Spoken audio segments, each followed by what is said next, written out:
Hello and welcome to TIO Stadium for round 3 of the NTFL Premier Division season. My name's Ed Calishaw, joining commentary for the first time this year, AFLNT's own Brad Stewart. Bradley, great to have you in commentary yet again, mate. And Banks and Southern Districts, a pretty good game to start off a triple header today. Yeah, mate, I've been away for 3 weeks and coming back and seeing Banks getting up over my old club, Wanderers, last week was fantastic to see, but it also proves that they've got what it takes to really shake it up here in the NTFL, and also Southern Districts not shying away from the issue again under Shannon Rusker and looking to again be a force in the NTFL in 2012-13. So yeah, looking forward to a great game. I think they're very evenly matched, but it's going to come down to if Cupido can be kept under probably 5 goals. I think Banks might have a real good show here today. It's going to be an interesting matchup indeed as the umpire holds the ball aloft, and away we go for the first match of the day. Banks and Southern Districts. Banks won the toss and they're kicking to the airport end of the ground. Tapped out there by Calishaw. Southern Districts, or Sacks on the mill. White shirts everywhere. Interesting with the clash jumpers today. I would have thought that Southern Districts would have worn their darker coloured jumper, but nonetheless, Reading in the thick of the action as he was last week against the Wanderers. A lot of players out there wearing sunscreen today. It's well, tunnel ball action at the moment as players just spill over each other. Canard and Grubb wrap the ball up and the ball will be thrown up yet again. Only been going a couple of seconds and we'll only move 10 metres. As the ball gets thrown up yet again, Gep this time wins the tap out, starts to move it forward, and away goes Gleeson, gets the ball back again. Southern Districts looking for a lead. Watch for Cupido, plenty of space in front of him. Instead they go a little bit shorter, drop what he could have taken there that time was Fulton. Play on, says the umpire. Good work there by the number 10 in McLaughlin, and away they go. And here's that man again, Gleeson. He goes long, high, up in the air, but it's nothing but Bulldogs at the fall of this ball, and they'll clear from defence. Onto the outer side, good call there by Redden. Called out his teammate there in Kent, and he plays on quickly, finds the target in 12th tree. So 12th tree being marked there by Fulton. He goes up along the line of the Morris Rioli grandstand. Maybe a nudge in the back, and it was so, the umpire saw. And a free kick going to the number 7 in Loftman. Yeah, clear push in the back there by Crawford. It was pretty easy pickings for the umpire there. So Loftman tries to centre it, had to work hard there, the big fella in Glassborough. Forced a spillage, but away go the Crocs again. Onto the outer side. Quick handball away there by the likes of Chisholm Elspie. And a fine mark again, who's had lots of it already. Gleeson moves it on to the Morris Rioli grandstand wing. He's got a bit of time now here, Rice.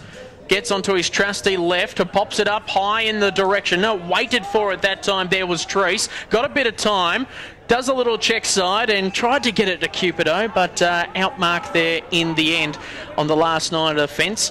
And that was Scarlett. Familiar name at the fullback position.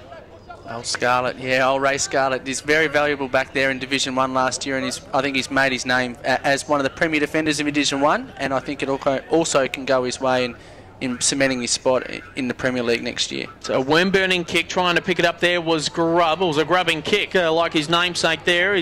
They just settled themselves down here, Banks, at the moment. No score as yet, been going 2 minutes 30. Trying to make an impact there was Beeching. Just settling things down, going backwards to go forwards. A little bit of shake and bake stuff there from the Banks, and a fine mark has been taken there by Salter. So Matt Salter has a lead on. Will he honour it from Loftman? He goes even longer, puts it in the Loftman direction. No one there, and he sees it over for a behind. So first score on the board there to the Bulldogs. They lead at 1 behind to Southern Districts yet to score. Yeah, Loftman there just waiting at the back and almost unmarked, so it could have been a nice, easy grab for him and an easy goal. So, yeah, Districts are going to have to be really careful in pushing back hard and marking Loftman and those guys pushing back into their forward line. So McGuinness can to kick it in. Big, long kick. Clears about 55 metres. Looking for the target there in Crawford. It's tapped away again. Gleeson gets hands on it. Had about 6 or 7 possessions already, and that's out of bounds on the full. So free kick. Umpire just pulls it back just a fraction. So Brett Rice. Bit of a shag pile look about the Banks Bulldogs with their hairstyles as it goes inside their forward line yet again. Another quick handball out. Going to have to work hard, putting his body on the line. There was Glassborough. They all tie it up. And the umpire says we'll ball it up 15 metres out from the airport end of the ground. It's the way the Bulldogs are going. Yeah, good hard football there by Glassborough, locking it inside the forward 50 and giving themselves another chance to get a score on the board. Really well done there. Good tap out there by B. Chingle. Cleaned up that time. There was Morris. Plays on quickly. There goes Klinecki. Underground sort of hand pass there for Redden. Away they go again. A long kick there by Glassborough, but nothing but Crocs on the last line of defence. And they'll look to clear onto the fat side of the ground, but there's nothing but Bulldogs there. So they'll just be patient. It's be a little bit confusing for the players as well, with the white jumpers out there as well today, as it goes off hands that time there by the likes of Konopo. Away they go again, the Bulldogs look to centering it high up and under kick. Underneath it there yet again was Glassborough, waiting again, and good protection there by the Crocs in defence. Here comes Morris, linking up brilliantly now are the Crocs, and this is where they need to make sure of this mark. Smart move there by Gep to shepherd the ball for his teammate there in Fulton. Playing on again, and here comes McLaughlin. Got a paddock to play with and gives it off to the superstar in Cupido, who's been dominating the forward line over the last couple of weeks for the Crocs. Been very handy in front of goals. Kicked over 20 goals in the last 2 weeks. And the number 19 today will line up from just on 50, you would think, on a 45-degree angle. Yeah, Ray Scarlett's going to have his hands full, but if he's getting delivery like that, you can't stop that sort of stuff coming in. So really well done there by McLaughlin, and Cupido lining up. Nice, lazy-looking kick, though. Very lacklustre, I guess you could say. Just eased it through for a behind. He's just warming himself up. So 1 behind apiece. 5 minutes 30 gone on the Amart All Sport scoreboard. So ball to be kicked in. Nice deliberate lead up here by Baldock. Along the outer side, looking for Grubb, traps the ball brilliantly, had a teammate in hand there in Bond. He looks to link up. Lovely little kick over there to Glassborough, who's been good at centre half forward today so far, and earned himself a free kick as well. So on the outer side, near the new Amart All Sports scoreboard, looking absolutely brilliant out there. Couple of high flies there, seen over the boundary line. Salters there as well, kept in play, good work. And Baldock marks for the Bulldogs. So on centre wing, on the outer side, moves it along and just finding some space at the right time there was Matt Salter. He plays on quickly, heading in the direction of Lee, seen over the boundary, seen over for another behind. So it's 1 point at a time in the early game today here on Beat Bad Energy AFLNTv. Wow. It's a mouthful, but we have to have our sponsors there, mate, otherwise these things just can't happen. No, that's exactly right. I've just got to, it's like saying, I don't know, palmbuck or something like that. As we go along the outer side, brilliant stuff here by the Crocs. This is a really good build-up now by Steve Rusker, the coach's brother. Great work there by Gilligan, just to shake it. Nearly spotted up the umpire, but a fine mark in the end to Ben Armit. He chips it across again, and geez, they're just lining up for it here, the District boys. And, well, from right on 50, there could be another opportune goal here for the Crocs. Maybe the first one for today. Yeah, Matty, I think it's Matt Cannard. Matt Cannard. And again, the trio of Matt Cannard, Ben the Rolls-Royce Armat, and also Damien Cupido is going to be one thing that the Banks Football Club are going to have to really keep an eye on, close check all three of those guys. If they can keep them quiet, they're going to have a real good show, but early on shows that they're going to have a big impact on the game. So got close to the man on the mark, struggling for distance, and a mark has been paid, has it? It has. Just Banks falling asleep on the last line of defence there, and the Crocs have got away with one. So just having a look at Fulton, who will line up. Very, very tight angle. And Bulldogs all over the place. A lovely looking kick. Umpire just stretched the back ever so slightly for a goal. And Southern Districts on the board with a major. 1-1-7 to 2 straight behinds the Bulldogs. Yeah, Lincoln Jenkin, the Banks coach, will be very disappointed with the effort there from his backline players. Fulton doesn't really have a lot of height, if I can say rightly. He's not a very tall man, but him taking a mark on the last line of defence is something that Banks will be definitely disappointed with. So Link will definitely get the runner out there and letting him know. And Luffman on the wing there should have been right next to him. And if you look at him now, he's got a 3 or 4 inch height difference on him there. So he should have been right next to him on that occasion. So the ball goes up yet again, this time in the ruck work. You see the likes of Innes doing some really good stuff there for the Crocs. Stacks on the mill again. There goes the Nichols medalist in Cannard. A quick handball out. Gleeson with the ball. Cheaps it away again. in the direction of Gilligan, also trying to create some space there for Cupido. He puts it on his left. He pops it up in the direction of pretty much no one for his teammates. He was looking for the target of Chisholm Espy, but a fine mark was taken there in the end by Bulldog. So on the other side, he errors with the kick. It's just past the parcel football at the moment. The umpire says play on, and a fine mark taken this time by Ogden. So Ogden calls out a player. And the man in focus now is Trees. Trees goes high and long, and plenty of Bulldogs in that direction. Oh, at the bottom of the pack, and a lovely lace-out goal there by Fulton. He's got two in a row, tic-tac-toe, and away go the Crocs, and they're just creating a little bit of a buffer at the moment as we've just gone 9 minutes 30, 2-1-13 to 2 straight behinds Banks on the Amart All Sports scoreboard. Yeah, Fulton in the right spot at the right time, but it was ugly football from both teams. Scrappy going forward from the Districts. I think young fella coming out of the centre probably should have gone forward. They don't need to be Cupido too focused. Focus on getting the ball to Cupido. Yes, he's going to kick a bag of goals if you get it to him, but yeah, take it upon yourself and kick the goals if they're there to be kicked. But Fulton, right spot, right time, 2 times in a row, and he's kicked 2 goals. So well done to the young fella. So ball back in the middle. Innes doing the ruck work for the Crocs. Tap down that time there by Klinecki, and away go the Crocs again. Centre clearance is dominating over the last couple of minutes. Had time to prep himself. That time was Trees. He pops it up in the direction of the number 13 in Gilligan. It just went over his head. Cupido does the smart work and pops up a teammate. Dropped what he probably could have taken. There was Chisholm Espy. Ball goes on, and it's out of bounds in the forward pocket for the Southern Districts Crocs, heading to the McMillans Road end of the ground. So ball to be thrown in as players start to mill across this patch. Glassborough doing the ruck work, tap down this time. Plenty of players over the fall this ball. Also in the guts at the moment is Gilligan. And another stoppage has been created. Ball tapped down. Look for Fulton at the end of this pack.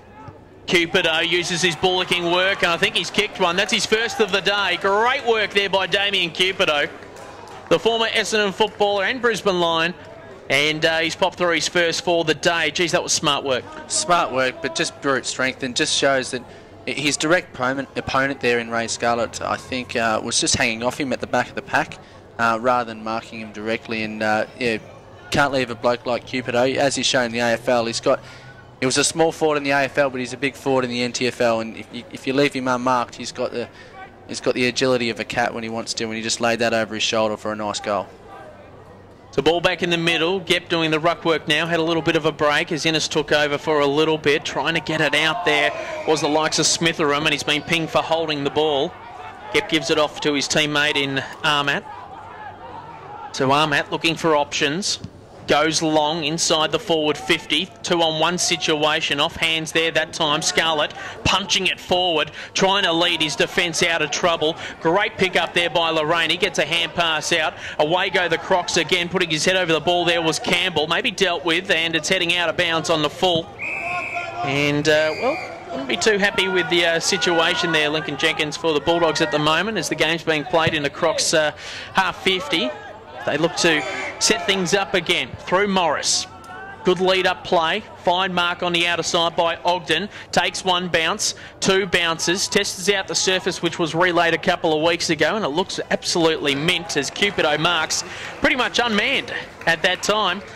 And the Bulldogs have got a lot of work to do, you would think, especially if Cupido slots this one.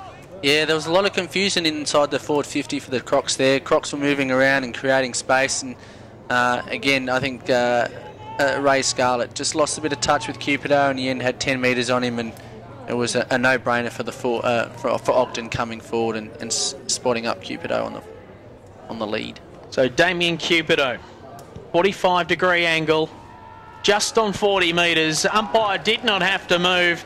That early kick was just a warm-up kick, really. It's the only blemish on the scoreboard, but he's fixed up his kicking style since then. He's kicked 2 goals for the Crocs, and, well, they're in a commanding position, you would say, at the moment. 4-1-25 to Banks, who have yet to score a major, 2 straight behinds. Yeah, it's going to be the telling tale of the game. I think Cupido early, they're going to have to look at either double teaming him or looking at getting 12-3 back there. I think 12-3 is a very underestimated player in the NTFL, and I think he's wasted where he's up at half forward. I think he needs to go back and play that key defensive role, which I see him dropping back inside the forward 50 now, but I think him and Ray Scarlett need to swap and make that swap early.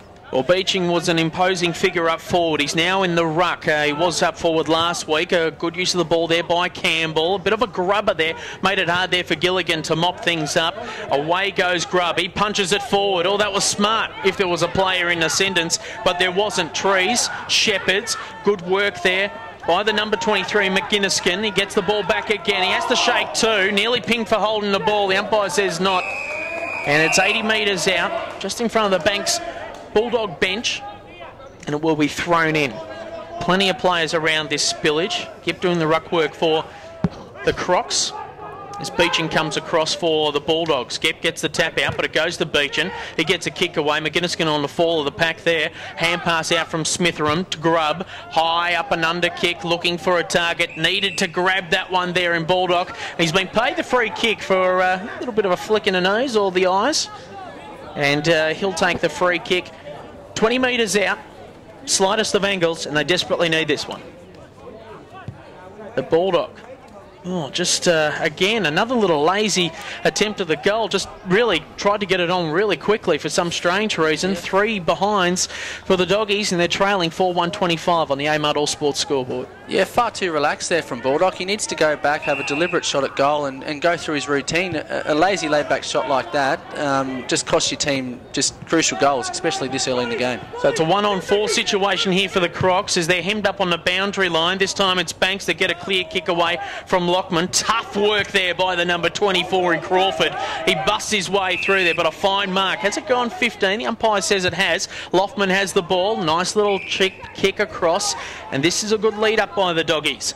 So Glassborough goes long in the direction of Grubb. Falls to the hands. Can Smitheram get there in time? It's set up for him. Did a bit of a Stevie Milne in that grand final a couple of years ago in the AFL and went through for a behind. So McGinniskin, big, high, loping kick onto the outer side, and away they go. Rusker dropped what he should have taken, but he had time to kick it on forward.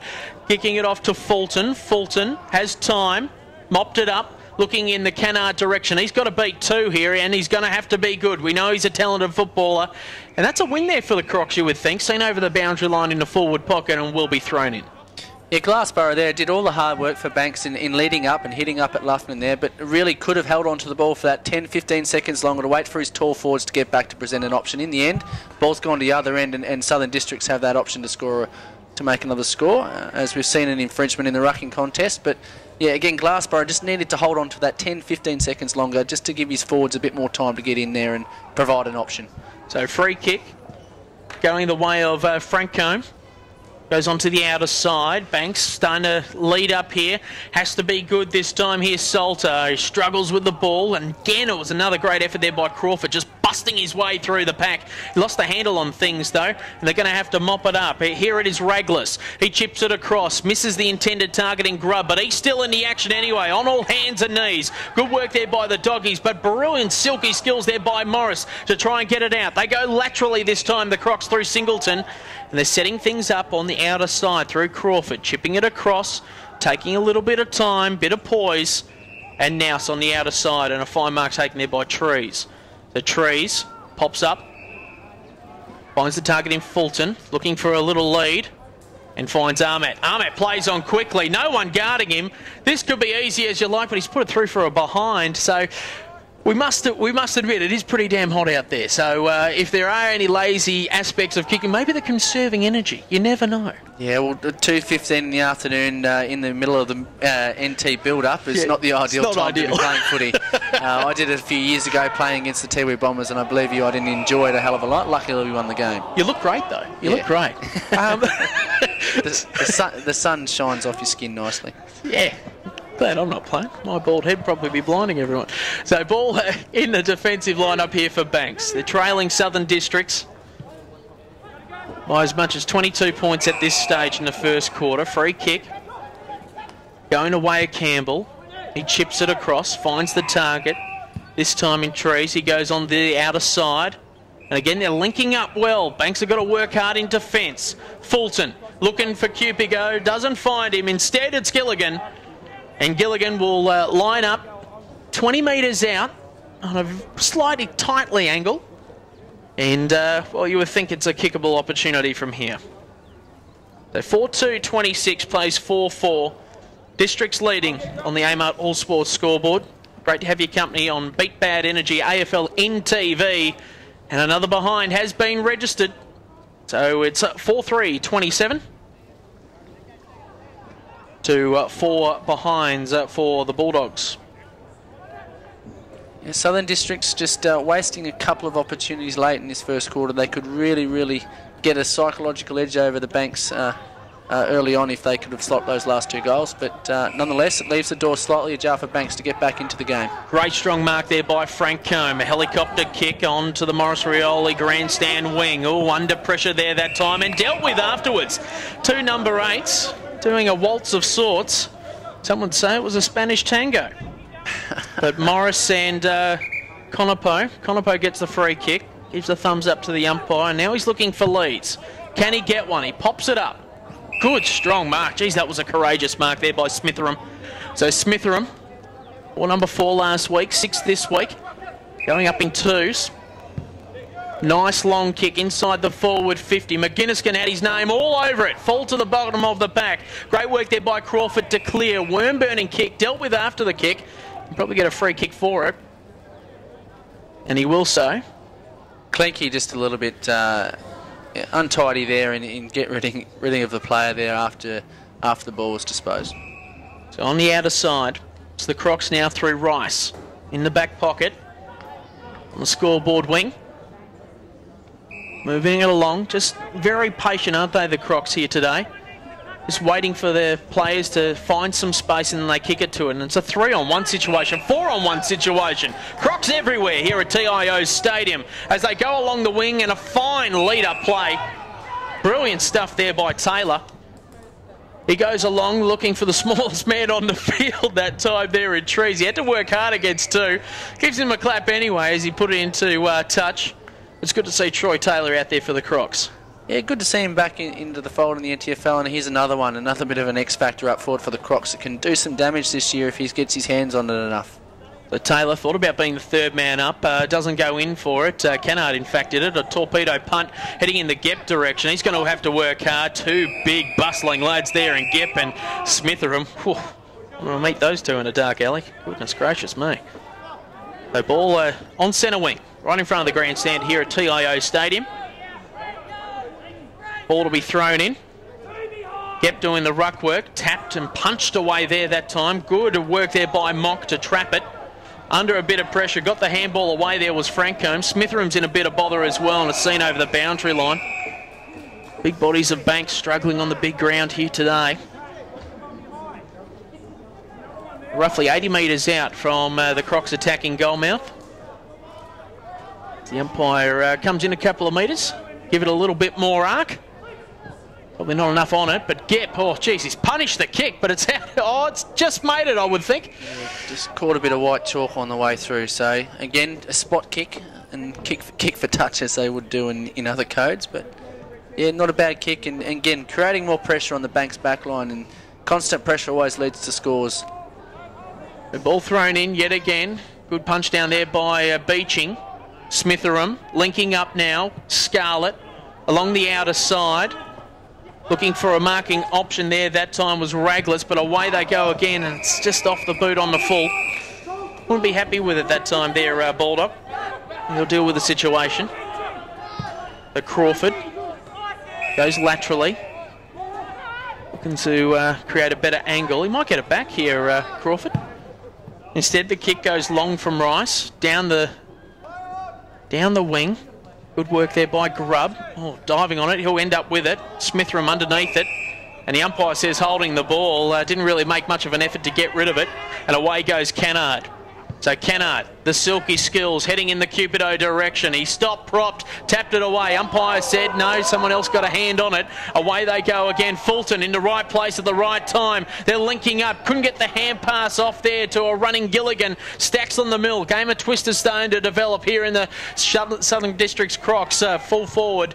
Fulton had his kick smothered. Away they go again. Brilliant sharking effort there by Gilligan. He gets his first of the day, and another major on the board for the Crocodiles.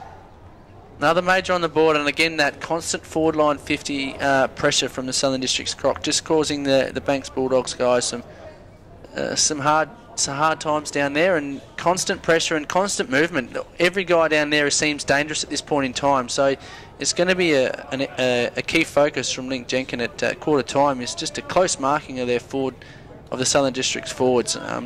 They're all doing little bits and pieces, all doing their little bits, whether it's a tackle, a shepherd, or getting to the full ball at the right time. They're getting the right things done, and the scoreboard shows it. Beecham with a big punch away. Off there to Smitheram. Another quick kick away, this time by Lee. Looking for a lead-up player. Ends up in the hands of Raglis. They're trying to use it well at half forward, but it's that scooting presence of Morris who tries to clear the ball. Now it is Ahmad on the outer side. One bounce. Got to make sure he doesn't get the sandy patches, but away he goes again. Just in front of the coal sign, a lovely long kick from Fulton, heading in the Cupido direction, but another mark. No, dropped at the crucial time there by Gilligan. He mops it up anyway and kicks another one for the Crocodiles.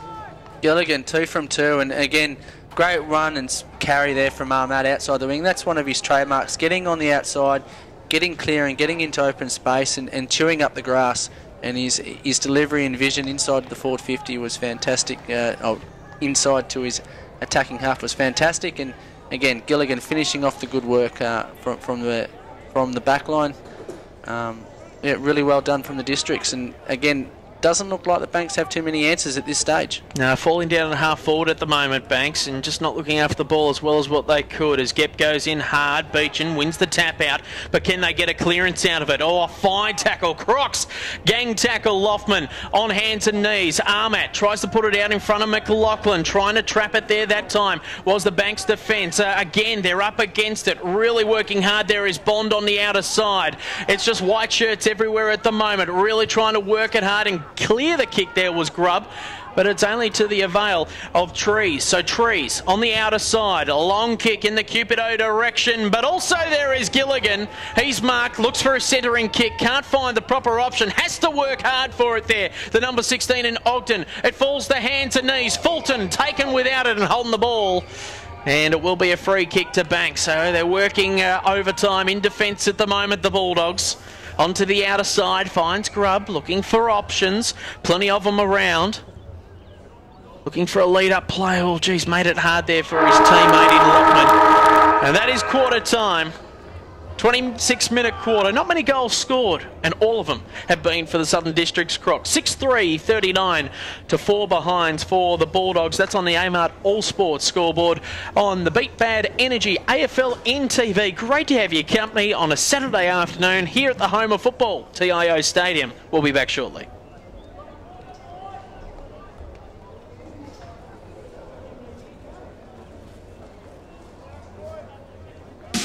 Kennards makes your job easy. Kennards make it even easier for you by having a huge selection of the latest equipment. And if you're hiring multiple items, or for multiple days, or just need flexible return times, talk to us. We're happy to work out a deal for you. And if you're using a bit of gear for the first time, ask the guys in store or get on our website and watch our how-to videos. We're here to help. Kennards makes your job easy.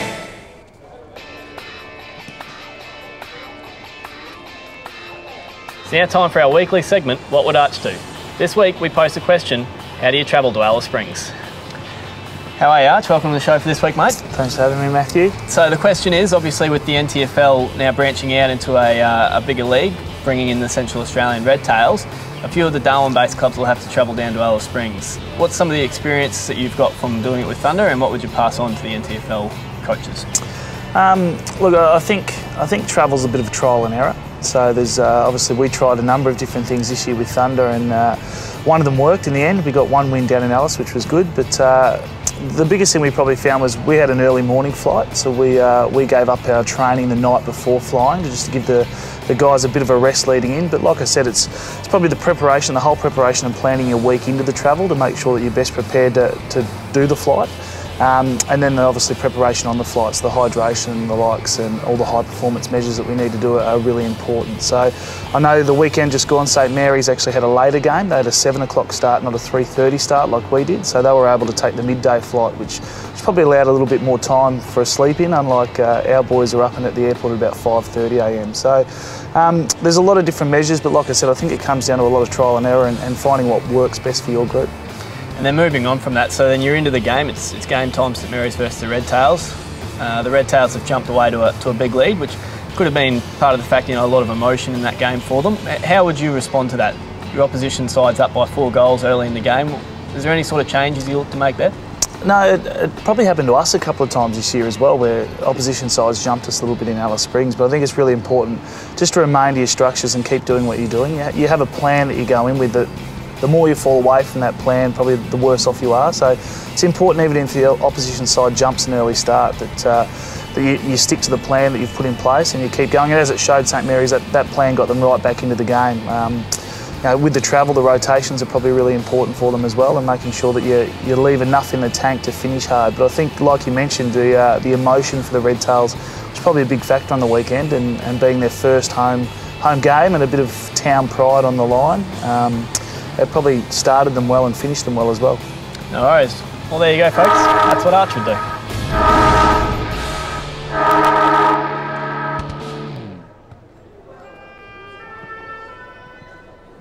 The Territory's a place you won't fully understand unless you live here. You see, it takes a Territorian to understand the things we do, or how we do them. It takes a Territorian to understand how we think, to understand how we feel, to understand pain, to understand each other, understand fun, and always be there when we need them the most. Maybe it's not for others to understand, because maybe it's just for Territorians.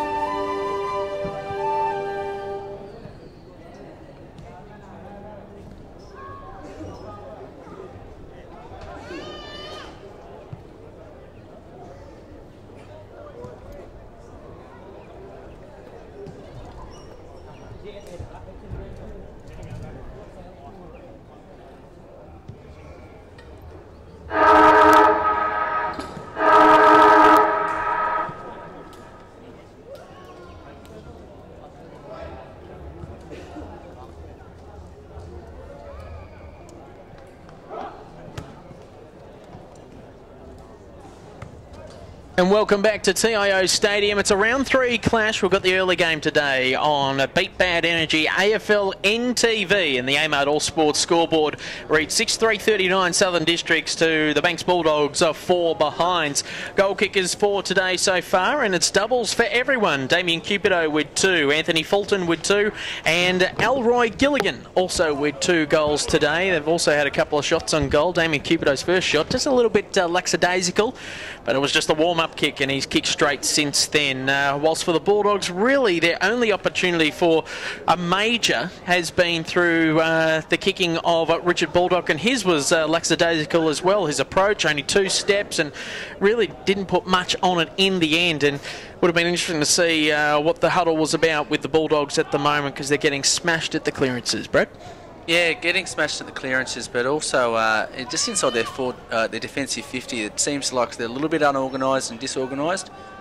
Ray Scarlett has got his hands full, and 12-3, I think it needs to potentially take a bit of a step up there and go down and give Scarlett a bit of a hand. He seems to be dropping back off the centre square at the bounce-ups and dropping back, but he's not dropping back far enough. He's just playing that loose man. I think he needs to get right back and into Cupido's space and really make a difference. And inside the centre square, Armat and Cannard are really causing some troubles as well. So good win there by Clinky to win the tap, but it's the clearance that they're after here, the Bulldogs. He goes in again, the big fella. Gep's there as well.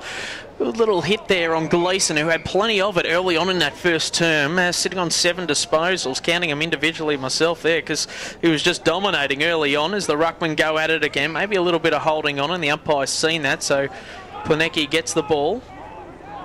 So pretty much smack bang in the middle of the ground. Nice long kick, looking for a forward target. Good punch away there that time by the number 6 in Smitheram. But can there be an ascendance here for the Bulldogs? Even if it goes over the boundary line, they'd be happy with it. But the Crocs, they're smart, aren't they? Our defence through McGinniskin on the outer side, and it is smothered in the end. Great work there by the Bulldogs forward defence. And it's roughly 70 metres out from a ticking goal mouth. They're going towards the McMillans Road end of the ground. Another key note there, Edo, is that the Districts are getting a lot more numbers to the contest. Each contest, it seems as though the Crocs are getting a few more numbers there. So I think that Bulldogs just need to work with playing one-on-one and following their men into the contest rather than trying to create too much space. Their men will take them to the ball. So yeah, just focusing on getting into each and every contest and making it a 50-50 effort each time. So a big booming kick this time through Francombe to the goal mouth, looking for crumbing forward now. Smitheram at the bottom of the pack. Great work there by the number 7 in Loftman. He's got the first goal. No, it's a behind. It's touched. He's not happy, and fair enough as well. So they've got their 5th behind of the day. And but it was a good attacking option there by the Doggies, and well, they're starting to command a bit of presence early on in this second quarter. A man that's already got 2 goals next to his name is Gilligan. He goes backwards to go forwards. A long penetrating kick, 2-on-1 situation off hands of Kennard, and it will be thrown in on centre wing right in front of the Morris Rioli grandstand. Again, really good spoil there by 12-3, but again, he's just flying over the top, being that loose man. I think he needs to drop back a bit further. He's only a half a kick off this contest. It's going to go over his head here. Gilligan takes one bounce. Jeez, he's got some toe, this lad, and some poise. Hand passes off there to Kennard. He's got silky skills and a brilliant kick to Cupido. Jeez, that was absolutely superb. His eyes were wandering all over the place. Found the leading goal kicker for the Crocs and, of course, the competition so far this season. And he will line up directly in front, probably kick smack on 50. Yeah, and that's why Kennard was one of Nichols' medal 2 years ago. He was able to get the ball and use it well, and that was just a bullet-like pass to Cupido. And again, Scarlett can't do much about that one. So Cupido from just outside 50, lovely long kick. They're happy with the Croc supporters. He's got his 3rd for the match. And we're only just started the second quarter. 3 minutes in on the Amart All Sports scoreboard. It's Southern Districts Crocs 7-3-45 to 5 behinds Bulldogs. Yeah, and a key part of 12-3's I guess, strategy in being that loose man in defence is he needs to position himself right. And in that instance, he was about 25 metres off the contest. And if the ball goes your way, that's all well and good. But again, the ball got lost and turned over, and he was caught in no man's land. And Cupido, in the end, ran into a mountain of space. So just needs to be careful in doing that. So trying to cut off the run of Gep there was Clinky. They got rid of the ball in the end. Stacks on the mill. Good tackle again there on Kennedy. Trying to get a quick kick away. There was Loftman. They're in a bit of bother here at the moment, the Dogs, as the Crocs go laterally to clear. Kennard, another quick kick away, heading in the Fulton direction. Beautiful pick up by Taylor. He's got so much time. He puts it on his trusty left for a behind. So 7-4, 46 to 5 behinds. Build up for nothing there, Edo, but again, looking dangerous. Story of my life. So there goes Kennedy. Kennedy on the outer side, looking for a target. Plenty of white shirts around here today. And it's seen over the boundary line, and it will be thrown in just in front of the new scoreboard. Geez, it looks absolutely spectacular. It's a handy piece of machinery to have here at community football, and we're very lucky to have it. And also thanks to the NT government for putting it up for us. So ball just trying to work its way out of this pack at the moment as players spilling all over it. Quick kick away. That time by Johnson, trying to get his hands on things. Oh, geez, that was smart work. Oh, that was quality work there by Morris as he kicks it long and finds Taylor, laces out. So Taylor, 51 metres out from goal, puts it on the chest of Cupido via a bounce.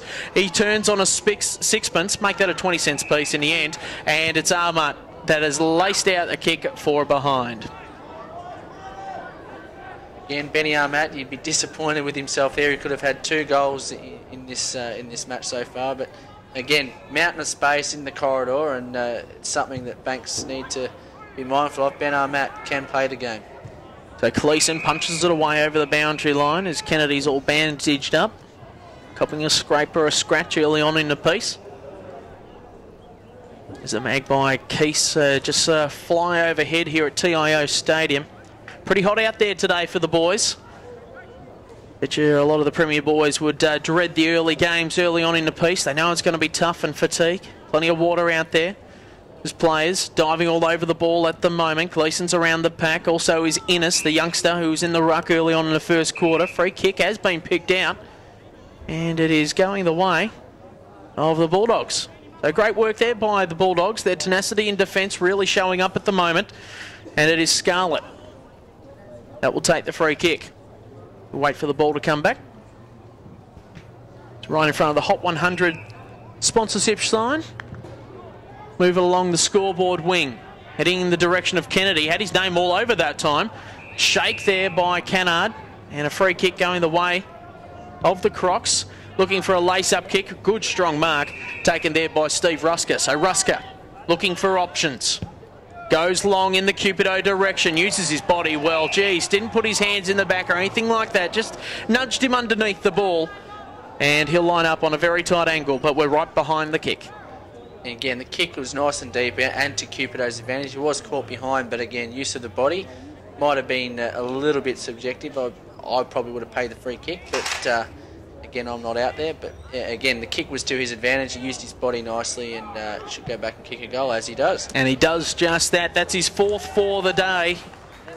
And you mentioned early on in the piece, if they can keep him quiet, the Banks are a chance. But at the same time, they've got to start putting some scoreboard pressure on the board. And it's starting to get out of control, if it hasn't already. And it's 8-5, 53 to 5 behinds. And it's going to have to start in the centre here. I think Cannard and Ben Armat are getting way too much of the ball, and it looks like Benny Armat's resting up forward, which is a dangerous proposition for the Banks Bulldogs with Troy Taylor, Cupido and Ben Armat all up forward. It could spell some trouble here. So Clenky dominant in the ruck at the moment, taps it forward, but it's the clearance work that they need to work on as Loftman's at the bottom of this pack along with his teammate. He ends up with it and he's been pinged for holding the ball. No, it is a Croc, so they play on quickly through Smitheram. Get a quick kick away. Kennedy, all bandaged up like a mummy, chips it across, needs someone to take a mark. Hands and knees sort of stuff yet again for the Bulldogs. They're trying to clear it out, but they get a stoppage nonetheless, 30 metres out from their attacking goal. And a chance here if they can get the clearance. The tap down. Good work by Bulldog, trying to shark himself a goal, but it's another behind. That's 6 for them for the day. So 6 behinds, playing 8-5, 53. Districts leading the Banks Bulldogs.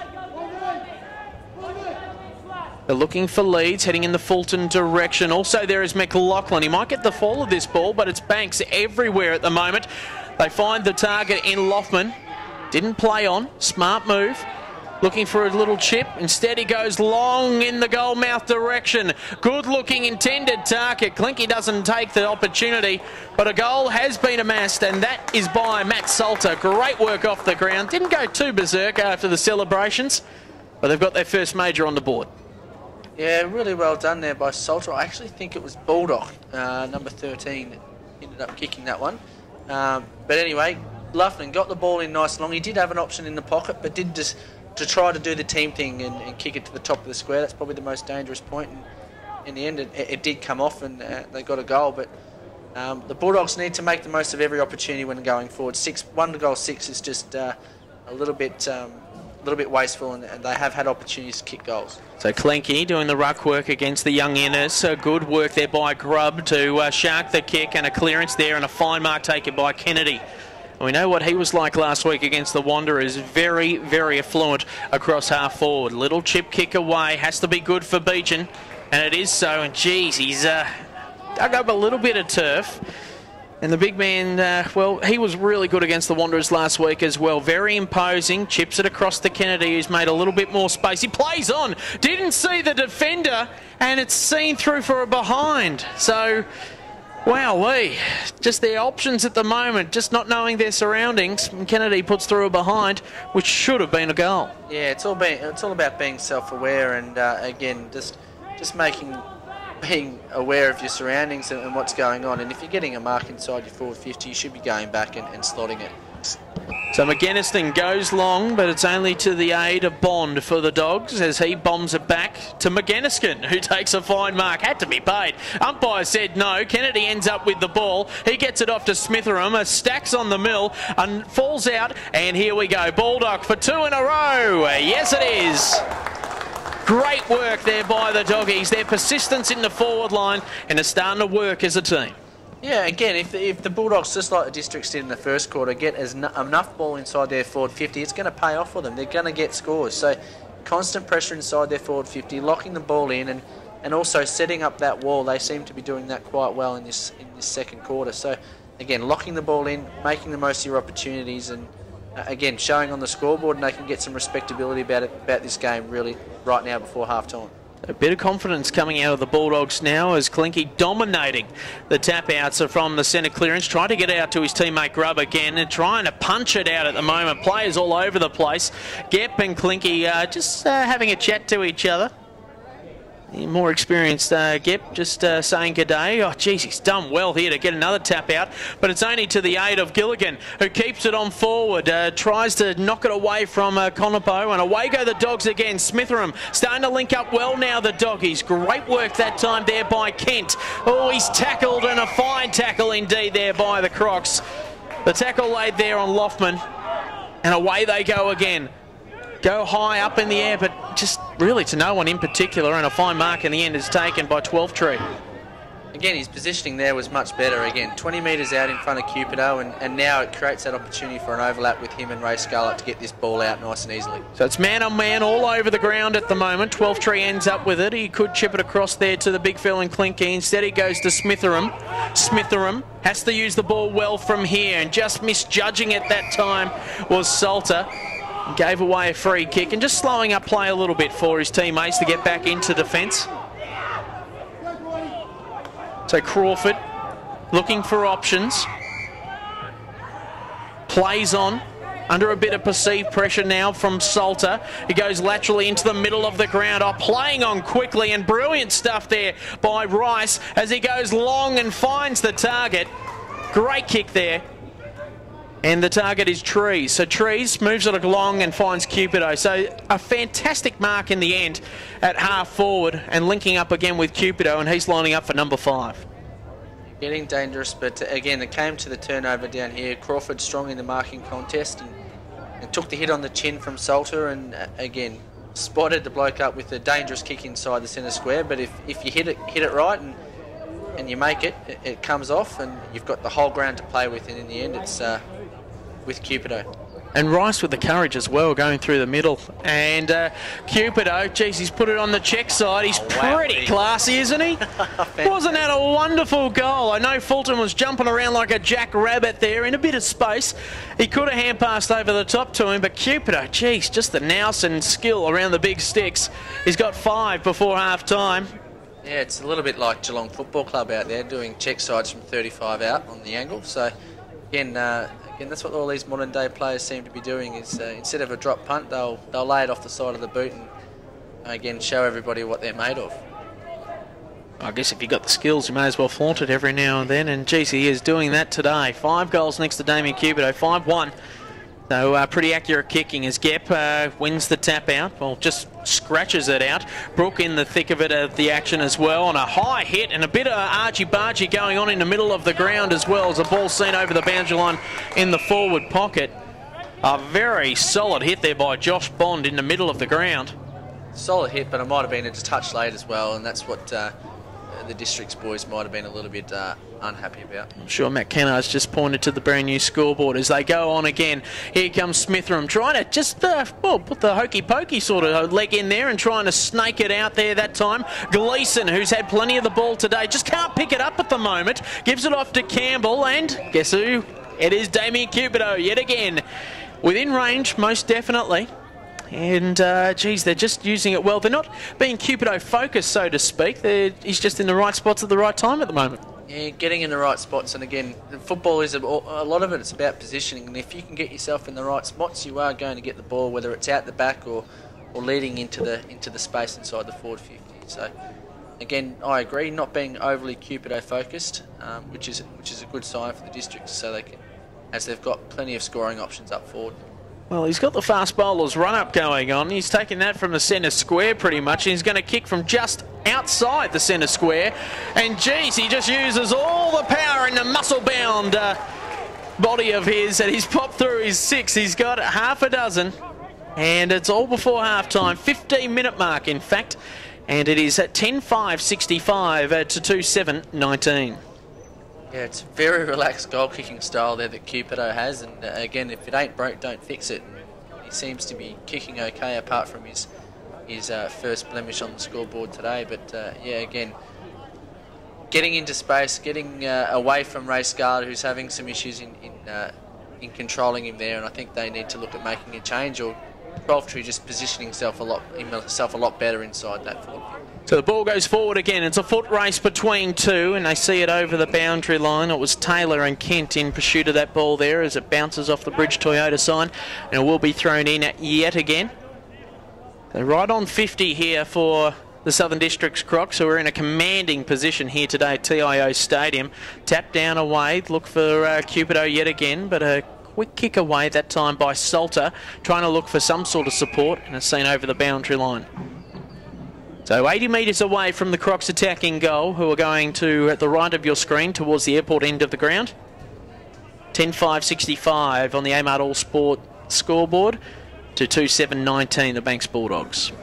So Beechin doing the ruck work. He punches it away and he's just looking for touch. Was it deliberate? That's been the question.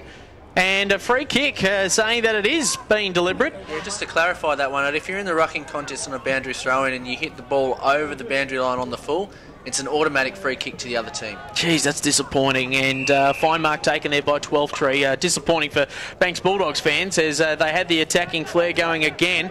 Good work there by Scarlett. Under pressure from Cupido. It's a 2-on-1 situation now. Oh, geez, they linked up brilliantly that time by Ogden to Cupido. He goes back into the middle of the ground. They're lining up for it all over the place. It's Rice. He's got plenty of options. Up and away. And it just falls to the ground and a clearance away from Salter onto the outer side of the ground. Here comes Grubb looking for some sort of an option. Good work again, this time by Salter on the outer side. It's seen over the boundary line. And now in the attacking half of the Banks Bulldogs. Grubb just had probably a couple of extra steps there just to hit Salter up. He was open and had an extra 10 metres, so I think he would have been disappointed in not hitting that target. So Salter trying to work his way in there over Crawford. Hard to pick the ball up at the moment, and a free kick. Or a throw. Yeah, great tackle there, pinned the arms. So Smitheram on the edge of the square. Goes long, looking for a target. Good effort there by Morris to try and claim the mark. Under pressure at the moment. Here come the doggies again in the forward line. Beechin's around the pack. Also Clinky. And a free kick going away, the Crocs. So they go on the outer side from Fulton. Fine mark. Taken there by Rice. Looking for a lead-up play. Finds Gleeson. Gleeson plays on quickly. He's been doing that a lot today. Gilligan. Been great up forward. Got a couple of goals. Nearly snakes in the mark that time was Singleton. He's under a bit of pressure. Tried to get it off there to Crawford. He couldn't pick it up. He does end up with it in the end. Brooks there as well. He taps it away, but it's only to the Crocs' advantage. Away they go again. This time it's Singleton. A little chip kick away. And another mark has been taken. Just numbers to the contest there by the Districts. They had far more numbers there. I think it was 2-on-4 at one point there. So again, pushing numbers to the contest and winning out. And more often than not, if you've got more numbers at the contest, you're going to win the ball. So Gilligan right on 50. Big, long ranging kick. Geez, that's good. It's hit the post. Nice leg. Whew, that was a brilliant looking kick by the youngster. And he's hit the post. The first one for the day. Did have a record of 13 posters in a Thunder match earlier this year. Amazing. Up, up and away, and it's seen over the boundary line. A good effort there by what it seemed to be Gleeson. And will be thrown in again. In fact, it was Ogden. The ball thrown in. Trying to move it forward yet again. Good work there by Banks, trying to get it through Quinn. Punch away there that time by the big man in Clinky. Oh, maybe his head. Did he duck it there, Smitheram? Fulton got a couple of goals next to his name. Offhand, Smitheram's in the area. Beecham's there as well. Little chip outside kick from Chisholm Espley. Good work there by Loftman. Mongrel torpedo forward. Offhands again. Fulton ends up with it. Trying to get another kick forward. Just past the parcel footy. Off Kennedy's head. Not a Falcon because it came off his hands first. And a free kick going the way of the Crocs. McLaughlin will take the kick. So McLaughlin into the middle of the ground. Looking for options. It's his skipper and Kennard. Over to Gleeson. Wanted to play on. He loves to play on quickly. Taking on the opposition. Right on 50. So definitely out of range. Oh, geez, he's going to chance his leg though. High up and under kick in the Gilligan direction. He plays on quickly. What a wonderful goal by Gilligan. Oh, geez, that was just courage personified. He knew he was in trouble, hemmed up next to the, well, behind line, you could say, and he just squeezed it through the big sticks for another major. Fantastic goal and created something out of nothing there. He dropped the mark, but again, remained on task and, again, finished off his good work. But, again, Kennard can't be left unmanned in the middle of the centre square like that, and, again, created all the play for the Crocs to set up, and yeah, really well done by the young fella in finishing off that good work in the forward field. Well, it's quite amazing at the moment. There's only 3 goal kickers for the Crocs, and Cupido, Gilligan and also Fulton as the Bulldogs trying to get it forward. They're working really hard today, just up against a really superior opposition so far. 11-6-72 to 2-7-19 as it inside the forward line of the Dogs. Baldock, the only goal kicker for the Doggies today, cleared by Campbell on the outer side in the McLaughlin direction, off the boot of 12-3 in front of the scoreboard. And it will be thrown in. No, it's out on the full, in fact. So free kick there for the Crocs. They play on quickly. Armat running hard. Fulton, one of the goal kickers today for the Crocs. Looking for options. Cupido leading. Finds some space. He goes in that direction. Goes even longer in the Gilligan direction. Snakes it out. Plays on quickly. And another goal there for Gilligan. And at the moment, it's his island. Nice pun there, Edo. But yeah, Gilligan causing some headaches, but he's causing headaches right across the ground. He's pushing hard up in the midfield when he has his chance, but when going forward, he's definitely causing some issues in there. I think you've got him marked down for 5, and Cupido was 6, and Fulton with himself having 2. 4 goals, getting a little bit too excited about Gilligan. So he's kicked 4 today, but only 3 goal kickers up forward. So it's amazing. It's not their midfielders that they're dominating, but they're not scoring from their midfield. It's just these 3 blokes that are really dominating, finding the space and creating opportunities. And Gilligan has been fantastic today. And away they go again. Gleeson, geez, he's been superb in the middle. Plays on, bustles through, and Cupido kicks his way through. It's like a Jackie Chan in midair. He's twists and turns. Geez, he's got to get rid of it. No holding the ball decision. Away they go. We could have a different goal kicker. Playing on, just saw some white, went on with it. Gilligan had it, spent it, lost it. Away go the Doggies. They're under pressure, spinning and turning and holding the ball. Geez, that's a bit tough. That's very tough.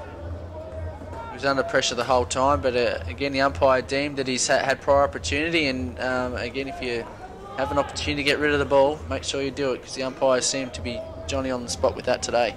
If Christopher Kent had his cape pulled, and McLaughlin will line up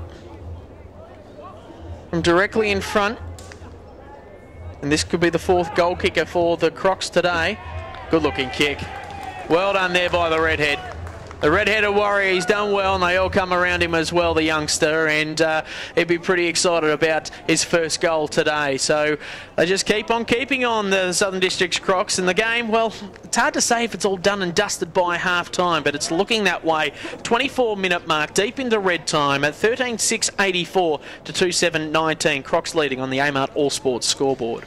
Yeah, the Bulldogs showed some good signs early on in this quarter and maintained some good pressure inside their forward 50. So I wouldn't say it's above them to get back into the match, but I think they're just going to have to work hard on working on those small little things that make a good side, like spreading hard from the contest and really creating that good one-on-one hard footy and contest right across the ground. So Johnson's kick was errant, ends up in the hands of Rice. He goes laterally across the half-forward back line, I should say, for the Crocodiles. A high up and under kick ends up in the hands there of Morris. He's got a bit of time, and away go the Crocs on the outer side through the full-back in McGinniskin, looking for a full forward. Instead, they find a small forward in Fulton. He's got a couple of goals. Geez, he's a team player, isn't he? But snaking it out of the hands of the full forward in Cupido was 12-3. So 12-3, looking for options. He chips it across, finds another long-haired bandit there in Loftman on the outer side. Seen over off a couple of hands and will be thrown in yet again. So 25 minutes gone. It's the Crocs in complete control in the early game. Big triple header here at TIO Stadium today. Next up, Tiwi Bombers and also Central Australia, probably match of the round, followed by Nycliffe and St Mary's a little bit later on tonight. Off hands yet again, Crocs sharking it. Dealt with there was McLaughlin. Fine tackle in the end, that's what the umpire said. Smitheram trying to get hands on it. Under pressure there is McGinniskin. Loses a handle on things, but the Crocs end up with the ball. Oh, geez, they're just raffling the ball off at the moment. They end up in the hands of Morris. And just splits three Crocs and ends up with Speed. So Luke Speed chips it across, and he wastes the ball as well. Right on half-time. Oh, is he going to have a crack at it? And a little bit of encouragement as well going his way. So it's young Innes, man that's been filling in the ruck. He's going to try a torpedo punt. Mongrel bouncing kick. It's bouncing and bouncing, and the defensive Bulldogs don't let them get another behind. So at half-time, 13:06.84, Southern Districts, Playbanks 2:7.19. That is on the Amart All Sports scoreboard on the Beat Bad Energy AFLNTv. Ed Calishaw and Brad Stewart with you this afternoon. Great to have you company.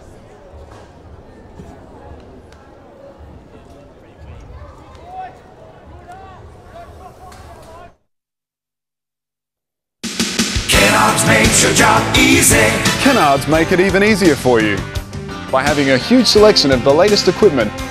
And if you're hiring multiple items, or for multiple days, or just need flexible return times, talk to us. We're happy to work out a deal for you. And if you're using a bit of gear for the first time, ask the guys in store or get on our website and watch our how-to videos. We're here to help. Kennards makes your job easy. The Territory's a place you won't fully understand unless you live here. You see, it takes a Territorian to understand the things we do, or how we do them. It takes a Territorian to understand how we think, to understand how we feel, to understand pain, to understand each other. Understand fun. And always be there when we need them the most.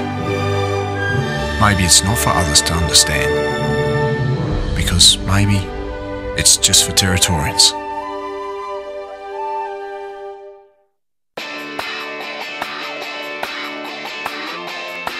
Welcome to the Centre Circle. My name's Mark Noonan and I'm the umpiring manager for AFLNT.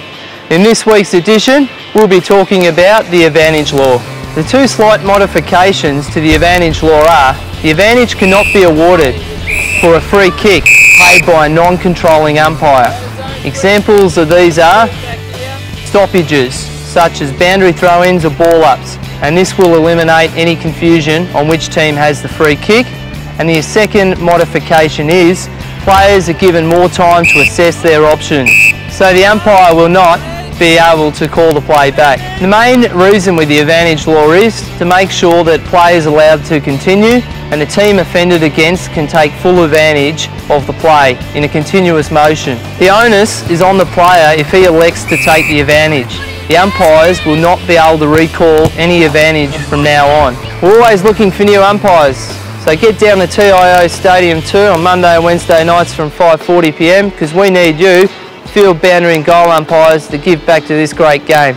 And also to the fans, make sure we create a positive match day environment. 1 in 4 community umpires leave the game because of the negative environment. See you down at the NTFL footy in round 2, and we'll catch you next week in the centre circle. We're joined for tonight's Beat Bad Energy Minute by Banks captain Will Johnson, better known as Barra. How are you, Barra? Good to see you, Matty. Good to see you. Oh, that's the way. Now, we'll just ask a few questions before we get started. How have Banks found the step up into the Premier League? Yeah, it's been really exciting. Certainly a big step up from Division 1 last year. We were a bit unsure as to how we'd go, but after a 1-1 start, we've been pretty happy with how we've handled ourselves. Sort of thing would you like to, you think, step into the Premier League full time next year? Yeah, definitely. We've got the back of house staff and a great committee. We've really laid a good platform for it, so if we can keep our group of players together, I think we're more than capable next year. All right, well, we'll get into the Beat Bad Energy Minute, hey? First question, who will win this year's Nichols medal? Aaron Motlop from Wanderers, I think, yeah, great player. All right, who do you think, you guys obviously can't be in this year's Premier League Grand Final, who do you think will be playing off in it? TIO Bombers to defend it again, but against Southern Districts this year. All right, who is the most annoying player at your club? Without doubt, Josh Quinn. He's always up for a laugh. That's the way. What would you spend your last $20 on? Thanks to play Premier League footy next year. Name 3 people you'd invite to dinner. Michael Jordan, Tony Lockett and Muhammad Ali. That'd be a good meal. Who is the player at your club that people should look out for? Young Eric Klinke is our ruckman, territory boy, and I think one that Thunder should really keep their eye on. Yep. Who's the toughest person that you've had to play on in the NTFL? It's probably one game you've played in the Premier League. So. We found the bigger bodies of the Waratahs midfield, particularly Mitch Sandry, who's a really good player. Yep. And last one, something that not many people may know about you. Die-hard St Kilda supporter, so hopefully one day I'll see a premiership. Oh, there you go. There's this week's Beat Bad Energy Minute.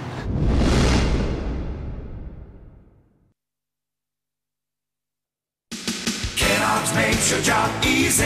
Kennards make it even easier for you by having a huge selection of the latest equipment. And if you're hiring multiple items, or for multiple days, or just need flexible return times, talk to us. We're happy to work out a deal for you. And if you're using a bit of gear for the first time, ask the guys in store or get on our website and watch our how-to videos. We're here to help.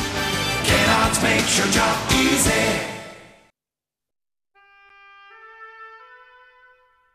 The Territory's a place you won't fully understand unless you live here.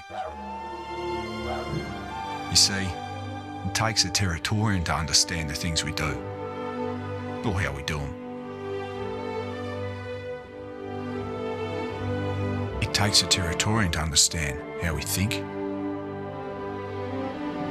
to understand how we feel, to understand pain, to understand each other. Understand fun. And always be there when we need them the most. Maybe it's not for others to understand, because maybe it's just for Territorians.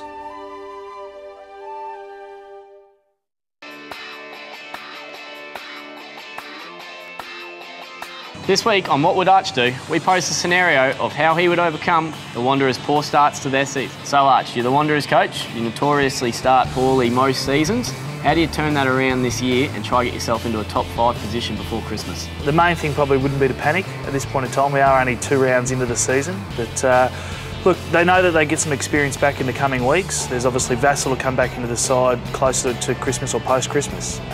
There's the big ruckman Bobby McCullum. Adam Cook will come back in as well, and hopefully some more of the Motlop descendants will come in and also strengthen them up as well as the season goes on. But The key at the moment will probably be to stay into their game plan and really getting game time into their young players that they're going to use post-Christmas when they do get strengthened with this more experienced lineup. But competitiveness is the key, and really driving them to remain in their structures and have their game plan running solid with some real competitive nature about it, because at the moment I think they're kind of going in patches, and just getting that consistent competitiveness will be a really important key to building as the rounds go through and getting their best side on the park. So would you look to make any structural changes at this time, or just keep on going with what you've been doing up until Christmas and try to see if it comes together?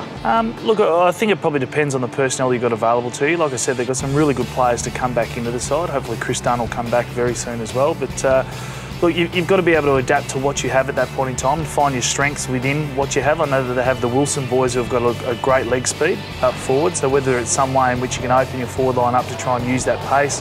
Got a really good ball user in Relton Roberts through the midfield, so how do you manufacture and use him the best you can? But like I said, I think that competitive nature at the moment, there's a lot of work going in one direction from what I've seen, and getting that real competitive nature where they're actually willing to compete not only when they've got the footy, but going back the other way as well to try and win the football back is really important to them at the moment.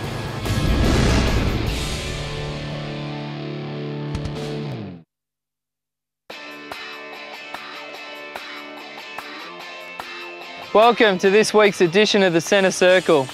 In this week's edition, we'll be talking about the 5 metre protective area and also 50 metre penalties. As a field umpire, we try and prevent 50 metres at all costs, but sometimes, unfortunately, players do something untoward or do not listen to the field umpire's instructions. 50 metre penalty, delaying the play. After taking a mark or being awarded a free kick, players who have won possession of the ball will be given every opportunity to move the ball on quickly. Players need to be reminded that they will be penalised if they delay the play by cribbing the mark, entering the 5 metre protective area, or do not immediately return the ball to the appropriate opponent. It is expected they would return the ball in the same manner to their opponent as they would to a teammate. In the following examples, the player is correctly penalised for failing to return the ball in the correct manner. Delaying the play at community level football, and if in the contest, the umpires will give one clear example, e.g. back 2 metres. If the player fails to apply, the 50 metre penalty will occur. Or must leave the protective area immediately, and players leaving the protective area cannot interfere with the play. Not in the marking contest, causing a delay in play by cribbing 4 or 5 metres over the mark, a straight 50 metre penalty will be applied. Zero tolerance to an umpire abuse. 1 in 4 community umpires are leaving the game due to abuse. 50 metre penalty shall be awarded when a player verbally or demonstratively abuses an umpire or disputes a decision.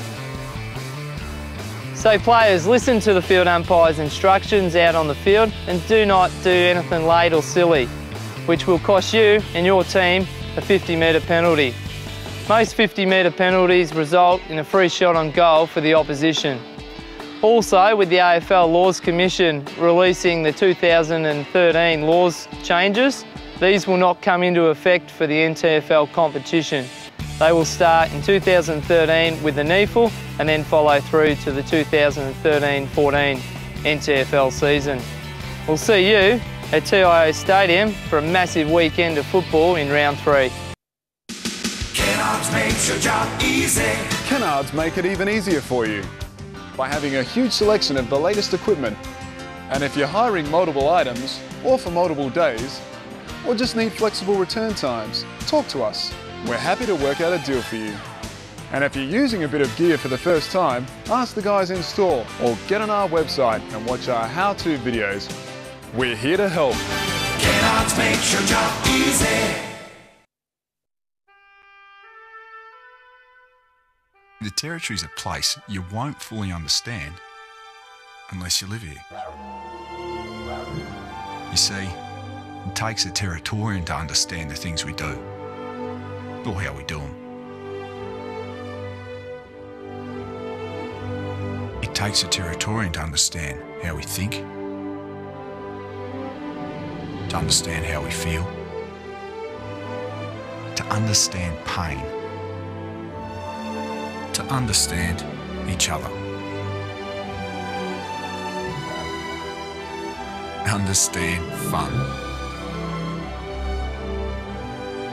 and always be there when we need them the most. Maybe it's not for others to understand, because maybe it's just for Territorians.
And we're back here at TIO Stadium, the half-time break. Southern Districts leading the Banks Bulldogs 13-6-84 to Banks 2-7-19. Probably not the score line that the president of the Banks boys would like to be seeing in Luke Harris, but nonetheless, you're in a trial period. That's the best part about it.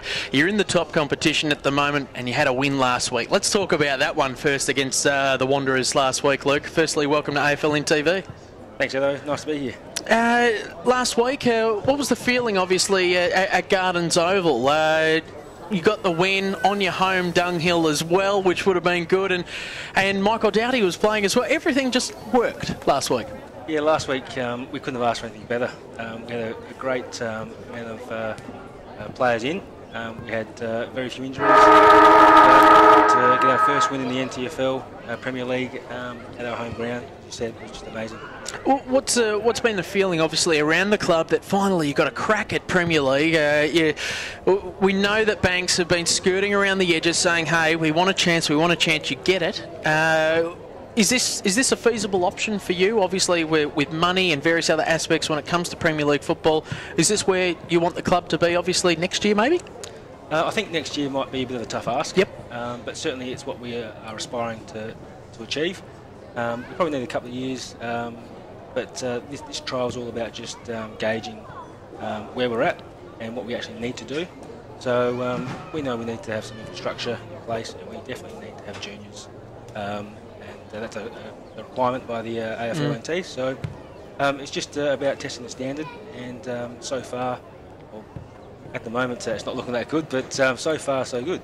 Well, obviously, yeah, it looks like you're going to... There's still half a football to go, so we never know what... Funny things happen in NTFL football, but at the moment you're heading the way of a loss. But you mentioned juniors, and in that corridor where you are with Gardens, various other clubs, Darwin's moved from there now, so they're using a growth corridor in Palmerston. It's a tough one for a club looking for a junior club, especially in that city sort of area. How are you going about maybe perhaps building a junior club?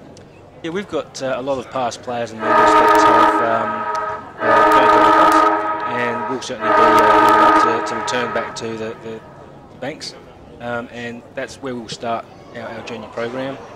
There are still kids out there that want a game, and we'll look at that probably at the end of the season. What's the idea behind it? Would you start with one team in each grade, or would you just start with the under-12s and then maybe build them up from year to year? I've seen different clubs do different ways of doing it, but obviously an under-18 side would be crucial as well for your seniors. Yeah, ideally under-18s straight away would be great. Then that's a great feeder for us, but I think we'd take the Tracy Village option and just start with one side and build it up over a number of years. Obviously the feeling, Lincoln Jenkins as head coach, the boys here today, a few changes made as well. Any stories behind the amount of changes? Because having a look at the numbers and the different things on my team sheet, the Farrier boys, they're missing this week, and they were pretty handy last week. Yeah, unfortunately we've had a large number of outs from last week. Obviously we had Dowdy and Crabby from South Adelaide. They were only one gamers, but there's a wedding in Adelaide, which counts for a large number. So that certainly does hurt, but yeah, it's our best team that we can put out there. I would have thought the cheaper option for a wedding's on a Sunday. I don't know. I haven't walked down that aisle just yet, but there you go. The old wedding, I was going to say it was either a wedding or a fishing trip, but either way, you're out there and you're competing today. How do you see the rest of this game going? Obviously, you're trailing by a fairly hefty margin at the moment. Can you see you working back to make it even competitive at the end? Yeah, I'm sure Lincoln will be talking to the boys about just into our structures and game plan. The boys, we've had opportunities. We haven't made the most of them in front of goal. The first 2 points, we really should have taken those and kicked them. So the boys will keep trying, and we'll certainly be trying to get back in the game and make it competitive. Heat playing its part out there as well. It's getting hotter and hotter as the rounds keep on going, isn't it? Yeah, round 3, the boys are still acclimatising. Yeah. Reathers and Beachy, they're still acclimatising to the heat, and certainly fitness is the extra time that we're not used to certainly is a factor. Oh, really? Okay.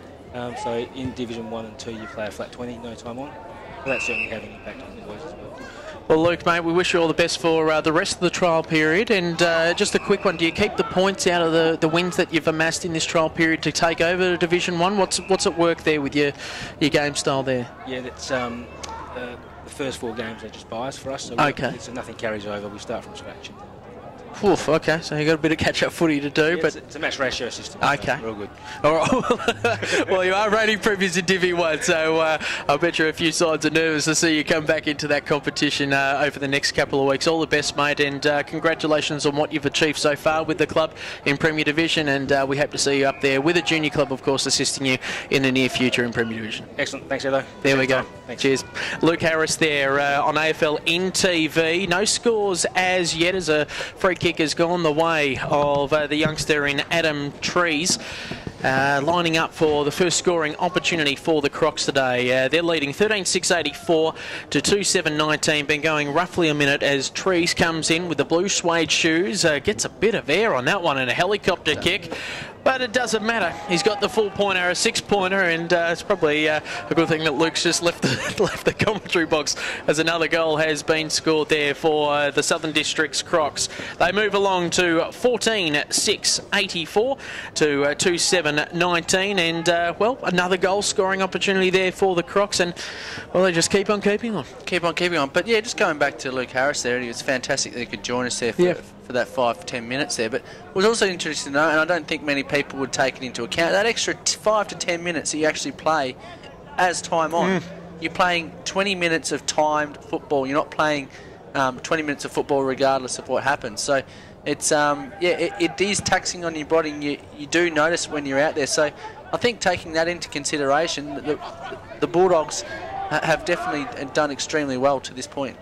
It's like one team playing with the sub rule and another one that has free interchanges, so to speak, if you want to put it into an AFL vernacular, as the Crocs try to get it through Gleeson. Could take a bounce if he wanted to. Nonetheless, he just punts it on forward, heads it in the Fulton direction, and a bit of bother there that time. There was Lorraine. He plays on quickly. Another helicopter kick. Maybe it's a district's way of kicking.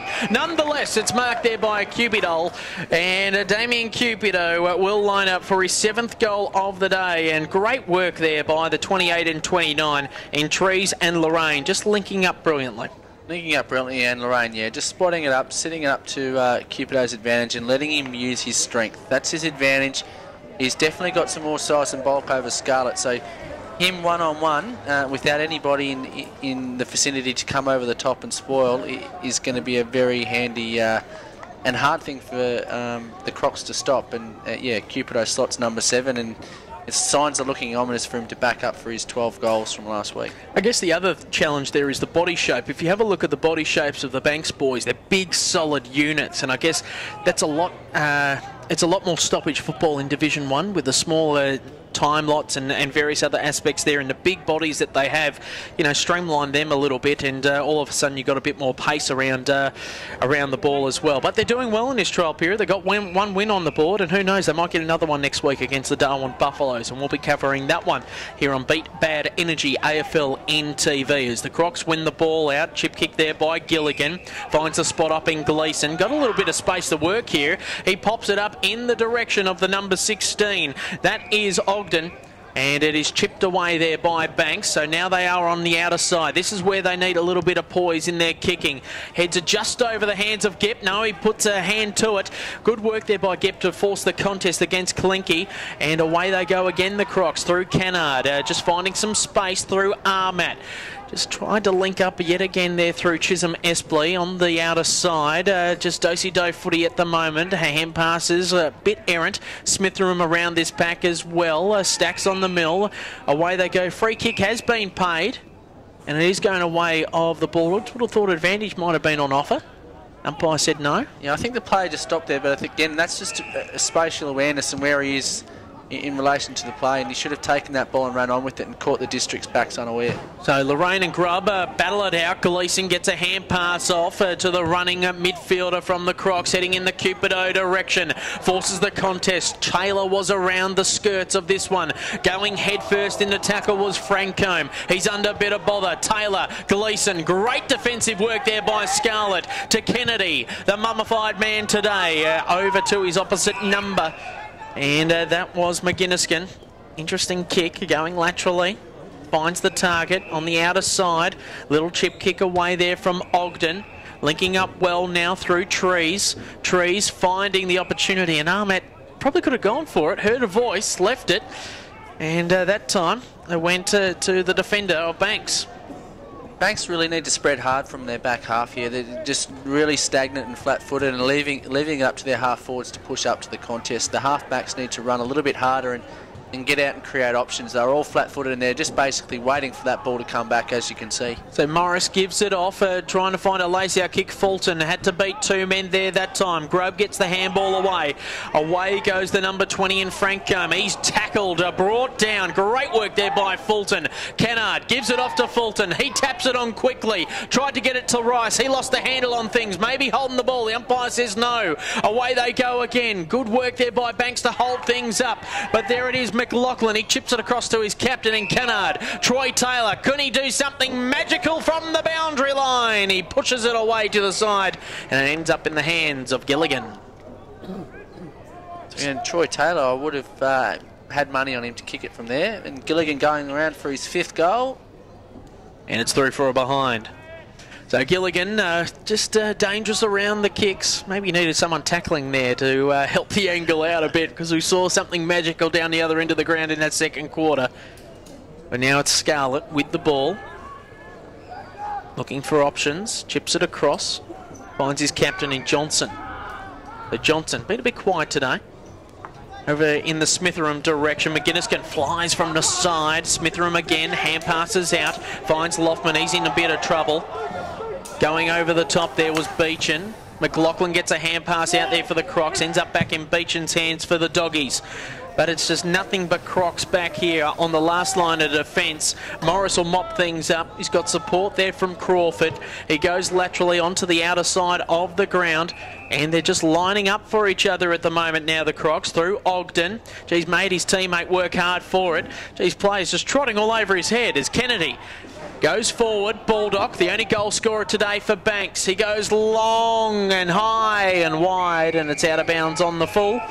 And a free kick will be taken by Ogden. So Ogden goes to the fat side of the ground, finds Campbell. The Crocs now starting to build on centre wing. So McGinniskin, who's been playing at full back today, off to Rice, chipping it across. Finding players, calling each other out there was Kennard. Kennard goes long in the Cupido direction, just too strong. Just way too strong for Scarlett. He's frustrated down there. Probably need a little bit more support with him to help him out, but Cupido lining up for number 8. Number 8, again, yeah, just one-on-one contest with Ray Scarlett. Unfortunately, he just doesn't have the size or the bulk or the strength just to match it with Cupido, and really good movement, transitional movement from the Crocs, and good signs in moving forward. But again, Banks just not able to run with them, and putting numbers behind the play is not going to help you when they're bringing the ball in that fast. So Cupido, just as easy as you like. He's just so fluent with his kicking style. And another one on the board there for Damien. That's 8. And the scoreline goes from 16-7, 103 to 2-7, 19. In total control at the moment, 14-goal lead. Definitely total control of the game. And it's now's the time that for the Banks Bulldogs is to try something and try something new and give guys that chance to really press for selection next week, but also later in the season. So find what guys are made of. Change Scarlett up forward, or put him into the ruck, or get something else happening and try and create something. Unfortunately, they're not going to win the game from this point, but yeah, you've got to, at this point in time, you've got to try stuff. You've got to think about the rest of your season and getting blokes through and exposing them to different situations.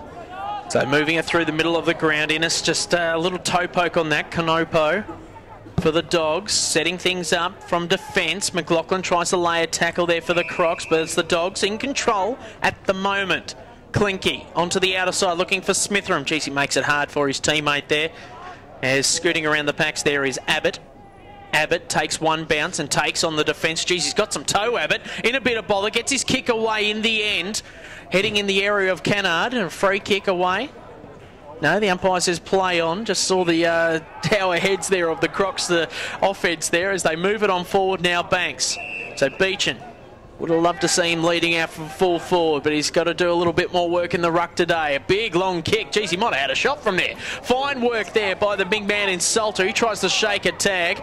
Innes does well to get it out, and they're moving it quickly through the midfield through Morris. So McGinniskin pulls out a one-hander, heading in the Gilligan direction. He's got some support there as well. Gilligan got so much time. Puts it onto his left, has to make Cupido work. He punches it away, but no crumbing forward there. Would have liked Gilligan to crumb that one. As Kennedy chips it across, little snap kick, and a fine mark taken. And that's probably 50, you would think.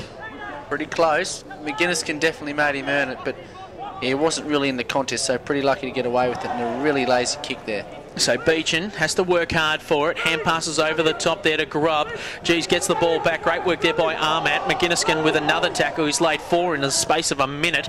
Another great work there by the Banks Bulldogs to try and hold things up, but they get a kick away. This time the Crocs through Chisholm Espy. The Chisholm Espy moved it on. Trees, I should say, off to Cupido. And Cupido, well, he's definitely within range. He's trying to open up his angle. Cheeky full forward stuff.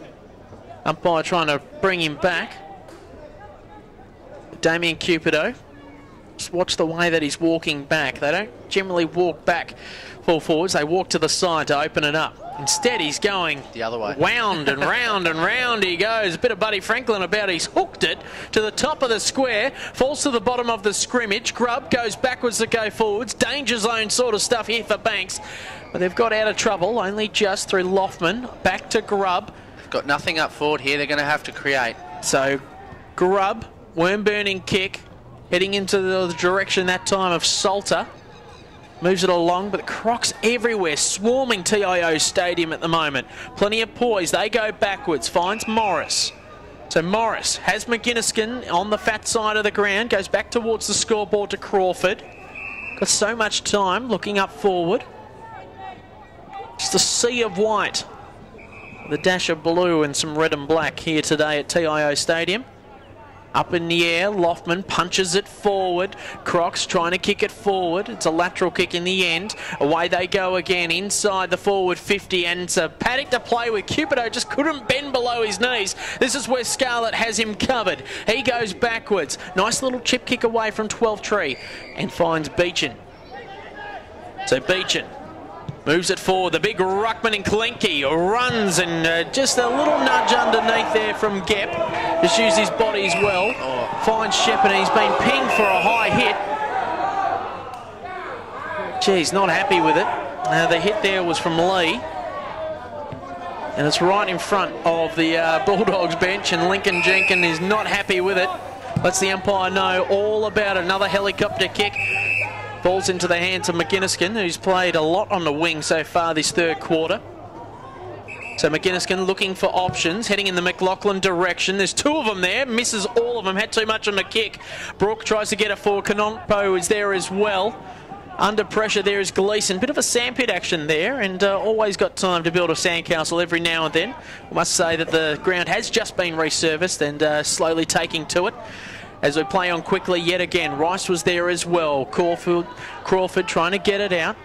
Oh, geez, that was a high hit by Gep. He's laid a couple of elbows out. The umpire says that's all clean. And away they go, the Crocs. The big man just throwing his weight around. Great work there by Trees, who pops it up in the area of Fulton. And I think he's hurt himself there as he went up. Maybe an ankle injury. We'll watch him closely. And gave away the free kick for hands in the back.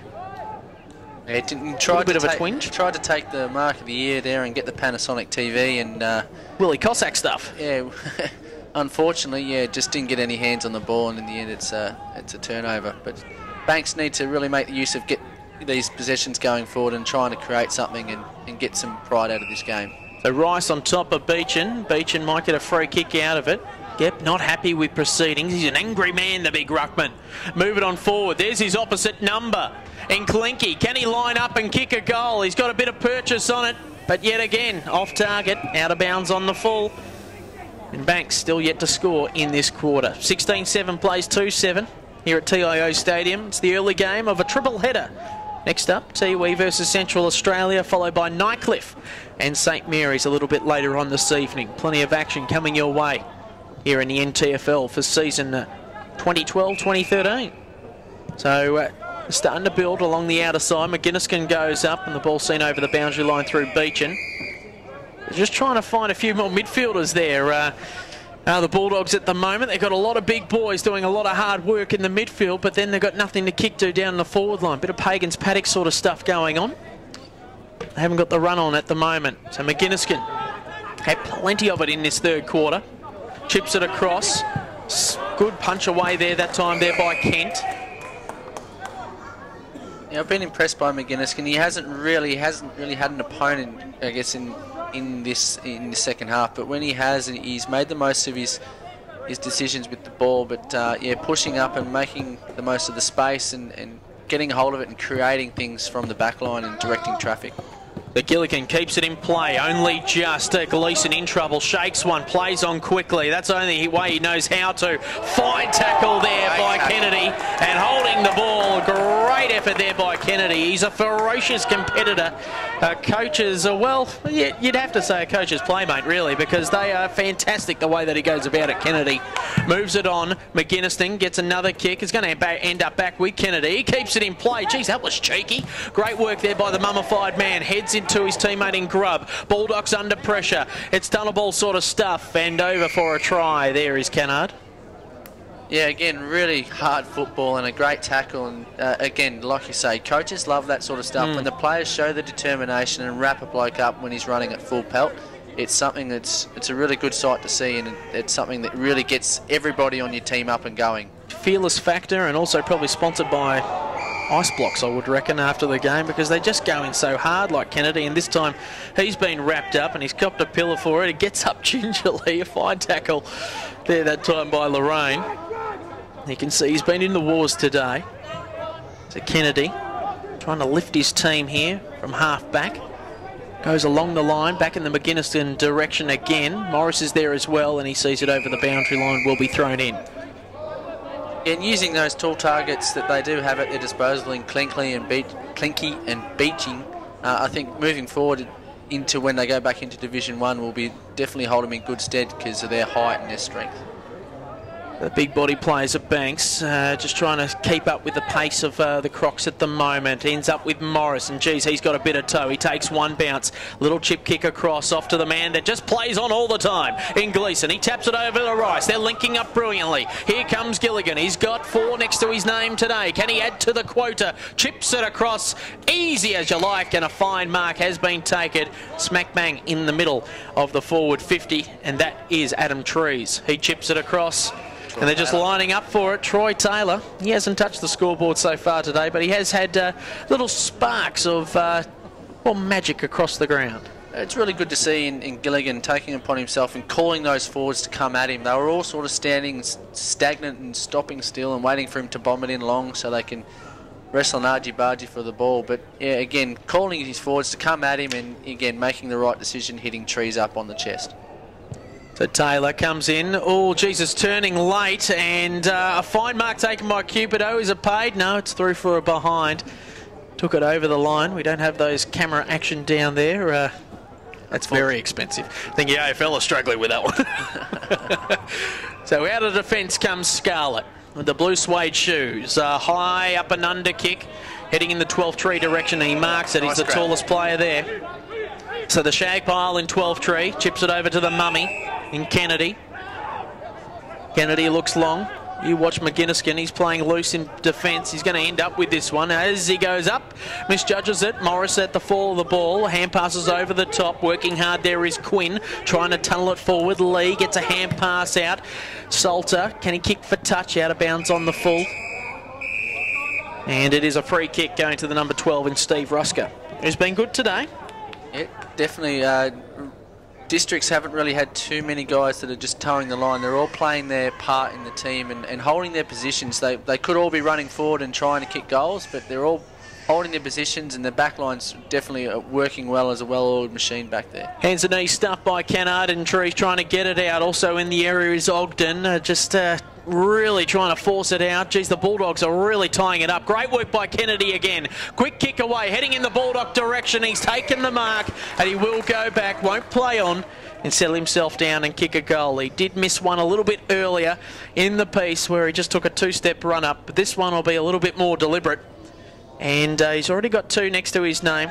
The sole goal kicker for the Bulldogs today. And he pops it through for another sausage roll for Bulldogs fans, and finally a major on the board for them. Yeah, again, getting it in long and deep to your forwards, give them every opportunity to have that one-on-one contest. That's what the Bulldogs need to be doing in every opportunity. Rather than going lateral, let's get it long and deep. Get it over that forward 50 arc and give your forwards every opportunity to fight it out and get a score on the board for you. The longer you take to get it in there, the more time the Crocs have to get back with their midfielders and even half forwards to really clog up your space. So, again, turn the ball over quickly, but in the same sense, get it in just as quick and make your forwards work hard for you to get that goal. So young Innocent doing the ruck work for the Crocs. Be coming up against Beechin. Taps it forward, the big man from Banks. Trying to get it out there to Conopo. Wrapped up again, and it will be thrown up.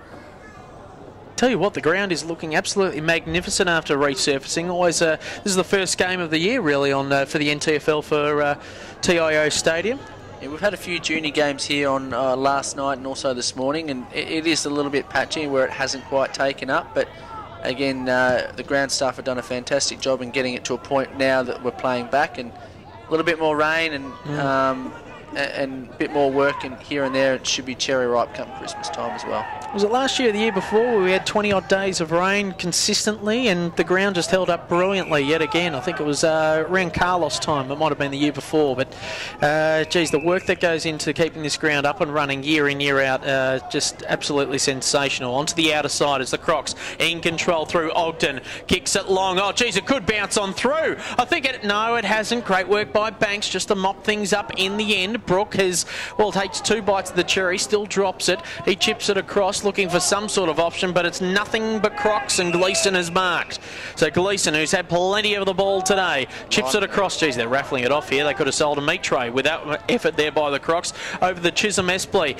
Chip quick away, heading in the Cupido direction. He taps it to, well, some sort of advantage. He shakes off one, uses the big hips that he has, balances himself brilliantly, and hits the post.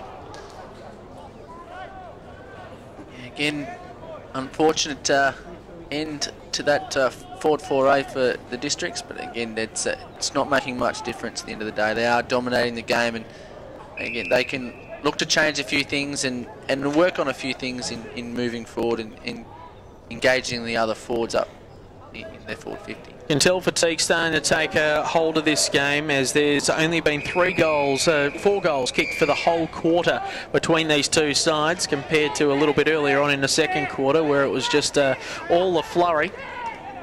So Campbell chips it across, finds the target yet again.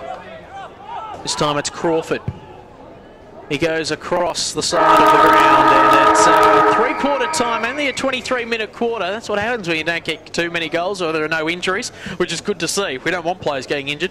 But it is 16-9 to 3-7 on the Amart All Sports scoreboard. You are listening and watching Beat Bad Energy, AFLNTv, Ed Calishaw and Brett Stewart, keeping you company on your Saturday afternoon.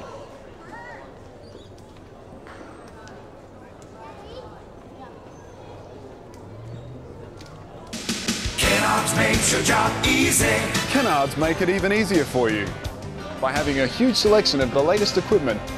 And if you're hiring multiple items, or for multiple days, or just need flexible return times, talk to us. We're happy to work out a deal for you. And if you're using a bit of gear for the first time, ask the guys in store or get on our website and watch our how-to videos. We're here to help. Kennards makes your job easy.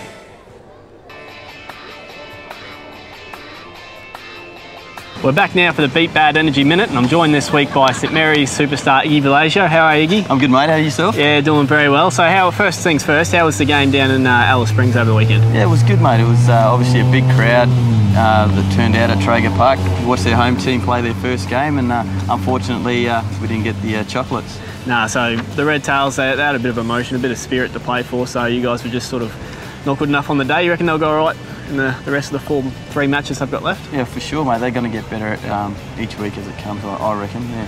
All right, that's all right. We'll get into the 60 seconds, mate, and we'll roll off with the first question. Who do you think's going to win the Nichols medal this year? I reckon Shannon Rioli from the St Mary's Footy Club. He's just travelling really good at the moment. It's the fittest I've seen him, so hopefully, yeah, Shannon. Excellent. All right, now if your team make the grand final, who do you think's going to be the opposition? I reckon Tiwi. I reckon Tiwi's the team to beat again this year. They've got a team full of superstars, so I've got my money on Tiwi. All right, who is the most annoying player at your club? I'd say Ryan Smith. Just, he comes up with some silly comments at times, so yeah, Ryan Smith. I was waiting for the big scissor, mate. What would you spend your last $20 on? Maybe a lottery ticket. Yeah, you've got a bit of luck with the lottery? Yeah, I have, yeah. That's all right. Yeah. 3 people you'd invite to dinner? Kevin Tunderwatch and Jason Cotter. Just the 2? Just the 2. All right, nice and romantic, yeah. Just the 3 of you? Yep. That's the way. Who is the player at your club that people should really look out for? Shannon Rioli this year. I just reckon he's got someone to play for this year. It's a big year for us, the 60th anniversary of the footy club, and yeah, he's looking good. Who's the toughest person you've had to play on in the NTFL? The toughest person would probably be Adam Kiranua in his day at Waratahs. Yeah, so very hard. Good stuff. And final question, what's something that most people might not know about you? My real name's Ignatius. I knew that, but a few people might not. That's right. Well, thanks very much, Ignatius. Thanks, mate. Pleasure.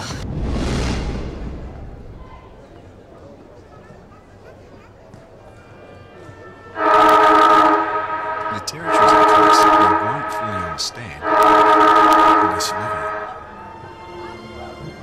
it. You see, it takes a Territorian to understand the things we do, or how we do them. It takes a Territorian to understand how we think, to understand how we feel, to understand pain, to understand each other. understand fun. And always be there when we need them the most. Maybe it's not for others to understand, because maybe it's just for Territorians.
And welcome back to TIO Stadium for the final quarter of this first match of a triple header in round 3 of the NTFL season. You are on Beat Bad Energy, AFLNTv at Calishaw, and Brad Stewart keeping you company this afternoon. 16-9 at 105 to 3-7-25. Districts all over Banks so far today in a commanding position. And, well, it was a pretty, well, quiet third quarter, safe to say. I think fatigue's really starting to play a part in this game. Yeah, fatigue and heat definitely playing a big factor in both teams. And Banks just, I think, just holding on. But, again, Districts will just definitely show the superior fitness and what it is to play in Premier League. I think that's something that it's a great learning curve for the Banks Bulldogs. So the ball's thrown up as a Gep and, well, Clinky do the ruck work. Kennedy gets a clearance out of the middle, bouncing, and to the man that he keeps on kicking it to is McGinniskin. And it's not because they're errant kicks, it's just that, you know, he's at the end of every spillage. He's been solid in defence today as Crawford kicks it forward onto the outer side. Armat looking to pick it up first. He leaves it for his teammate and away go the Crocs. Inside the forward 50. Watch out! There comes Cupido. Yes, it is Damien Cupido. Fantastic work there by the big man. He's looking for number 9. He's been a dominant force up forward, but he's had some, well, little helpers to keep him company. Yeah, he had Fulton sitting in front of him there, and I think he called him out right at the last minute. Fulton heard the voice, and yeah, and rightly so. Respect to Big Ford coming through because he can't stop. Poor old Fulton itching to kick a goal. Hasn't kicked one since the first quarter. Kicked the first 2 of the day. Damien Cupido, former Lion and Bomber in the AFL, now playing down in South Australia in the Sample. Wanders on through. Lovely looking kick off the boot, straight as a die, as you would expect. He's kicked 9-1 for the day. The first kick of the day by him was a little bit lackadaisical. And another major on the board there, and he's having an absolute day out. Yeah, an absolute day out. And again, as we said at the start of the day, Cupido would be one of those key factors that the Banks guys needed to control. And unfortunately, they don't have, I don't think they have the personnel to manage somebody at the skill and the ilk of Cupido. But again, that's the sort of things that when you come into the Premier League, and all clubs face this, you're facing ex-AFL players that have some plenty of class, skill, and also size with the conditioning that they're exposed to at that level of the game. So yeah, definitely a good experience for young Raymond Scarlett to be exposed to. Grubb lucky that he wasn't pinged for holding the ball there as he tried to get a kick away, but was tackled in the meantime as the ball goes up. Tap down there. Canard gets a clearance. Heading on forward now in the Fulton direction. Cupido's there as well. Nearly off hand. Troy Taylor tried to get it away. Scarlett just bombs it out of trouble, but it ends up in the hands of Trees, who has been really good in the second part of this period. He just keeps his fitness levels going. Gilligan trying to shark one. He kicked a couple of cheeky cheeseburgers early in the second quarter from this end.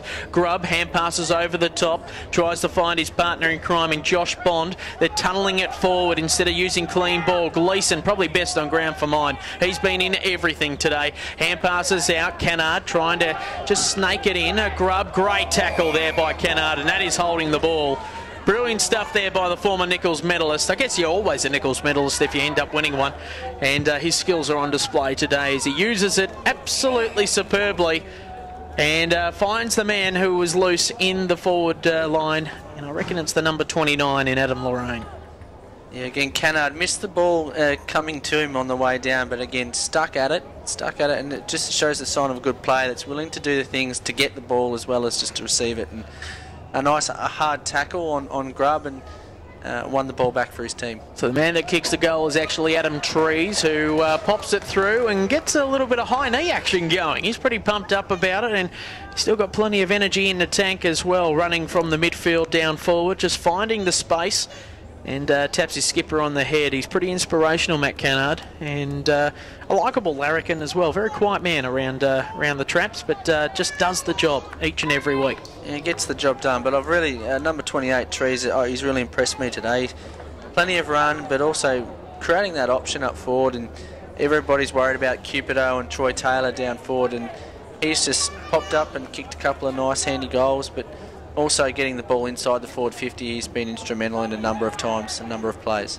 So move it on forward again, Kennard around the spillage. Great tackle there by Kennedy. Umpire says play on, and they do so. Gleeson trying to run out of trouble like a mice in a labyrinth, just trying to find an exit door. He did so in the end. There's Ogden. He kicks it on long, and there's Gilligan, who has had a brilliant day up forward as well, and also doing some handy work on the wing. So Gilligan, very much a team player, looking for options at the moment, but no one wants to give him one. Troy Taylor's probably an option, but he ignores that. Damien Cupido says kick it long, and he will do just that. So maybe just outside of his range. Oh, what are you kidding about, Ed? That is just absolutely poetry in motion. The number 13 in Gilligan has slotted through his 5th for the day, and he has been a potent force, and well, he's going to be a troublemaker for other clubs for the rest of the season as well, you would think. Definitely. Gilligan and Trees on this side have worked hand in hand, and again, another one of those players. The districts are going to help them out moving forward as the season progresses. So yeah, young Gilligan has had a cracker of a game and kicked his 5th now, so a very good day for him, and I think districts are going to cause a lot of teams headaches this year in the NTFL with the firepower that they've got at their disposal. So Gap tries to win the tap out. Here comes Banks now, desperate for a centre clearance. In the thick of the action is Trees. Tunnel ball action from Kennard. Also there is the likes of Smitheram. He might end up with it as it starts to head out that way. Beecham's in the area. Cool, geez, losing a handle on it there was a Banks player. Struggle to see the name on that one, but away they go again. Johnson, who bombs it on forward. Need a mark, desperate for it as well. Wouldn't mind a crummer as well, the Banks boys, as the ball is just kicked, toe poked out, and they're in a commanding position now, the Crocs. Oh, geez, just one hand stuff there by Innes as he moves it along and finds the target there in Fulton, looking for lead-up play. Popped it up in the area of Troy Taylor. Got his name all over it and tackled there by Scarlett as well. Not worth a 50-metre penalty, just held him up. And Troy Taylor will line up from right on 40 metres of a slightest angle. Yeah, Troy Taylor's had a few good touches today and shown glimpses, but hasn't really torn the game apart. Obviously, Cupido kicking 9 goals has been a bit of an overshadowing influence, but yeah, he has the influence to turn a game on his head if he's in the right frame of mind. But Troy Taylor just lopes on in. Geez, that's a wonderful looking kick as well. The umpire did not have to move, just a bit of a reach action with the toothbrush. Tilts the head back, and another sausage roll on the board. That's number 20 for the day for the Southern Districts Crocs. 29-129 to 37-25.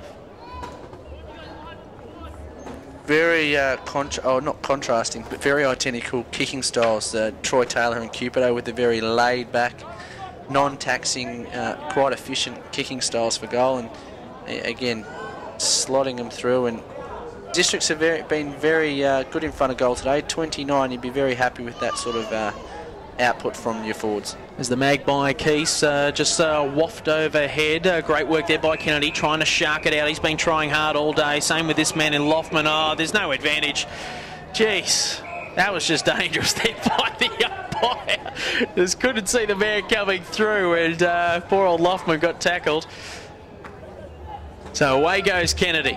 Nice kick. He chips it across, kicks it down into space, but it's the big loping ruckman in Clinky who had to work hard. He laid the tackle, which was good. And here they go. Conopo, can he slot one through for the Banks boys? He can. Finally another major on the board. They've only kicked one since half-time. They've been pretty quiet, the doggies, but they should be amped up about that because that was great teamwork. Great teamwork, but good linking up of play and linking of the hands. Not panicking, and Conopo, yeah, finishing off the good work by the rest of his team there. So well done, young fella, and gets another major for the Banks Bulldogs, trying to claw some respectability on the scoreboard. Well, we had the advantage rule explained to us by Mark Noonan at half-time, and well, I guess it's hard. You don't know your surroundings, and the umpires have got to know that there is surroundings. It's that split decision, isn't it? And the umpires, it's a tough one to adjudicate, but nonetheless, they got a goal out of it, Banks, and they're very happy about it as well. Going in hard there is Rusker. He's all wrapped up. They'll ball that up yet again. 8 minutes gone in this fourth quarter. 29-129 to 47-31 on the AMart All Sports scoreboard. On Beat Bad Energy AFLNTv today. It's the early game here this afternoon at TIO Stadium, trying to get the ball off to Morris there. Away they go again. Tunnel ball action there by the Banks player in Glassborough. Trying to shake a tackle. There are the Crocs. Morris ends up with it. He's got the silky skills to get out of trouble. He uses them well. Moves it along the line. Loftman just punches it away. And Rice, well, just helps him along with it as well for the Crocs. So pretty hot out there, humid conditions, heading deep into wet season in the next couple of weeks. You can get some early wins on the board before Christmas, you're doing well for yourself as players jump on top of each other and a free kick given away. Beechin just cracking it, and a little bit of howdy-do going on, and obviously the Heat playing with a bit of tempers as well. Hope the boys know that this is the watchable game today. It is being videoed. Can't hide anywhere this Poor year. old Brendan Motloff copped it last week. So as we move it on forward, a great work there by the Bulldogs just to keep some space. Johnson chips it across, another errant kick by the captain of the Dogs. Moves it on to the outer side now, the Crocs through Crawford. Beautiful work by Rusker, and Fulton all by himself. He leastly puts it through, and that's another goal for Fulton. His first since the first quarter, and he's got 3 on the board for him today.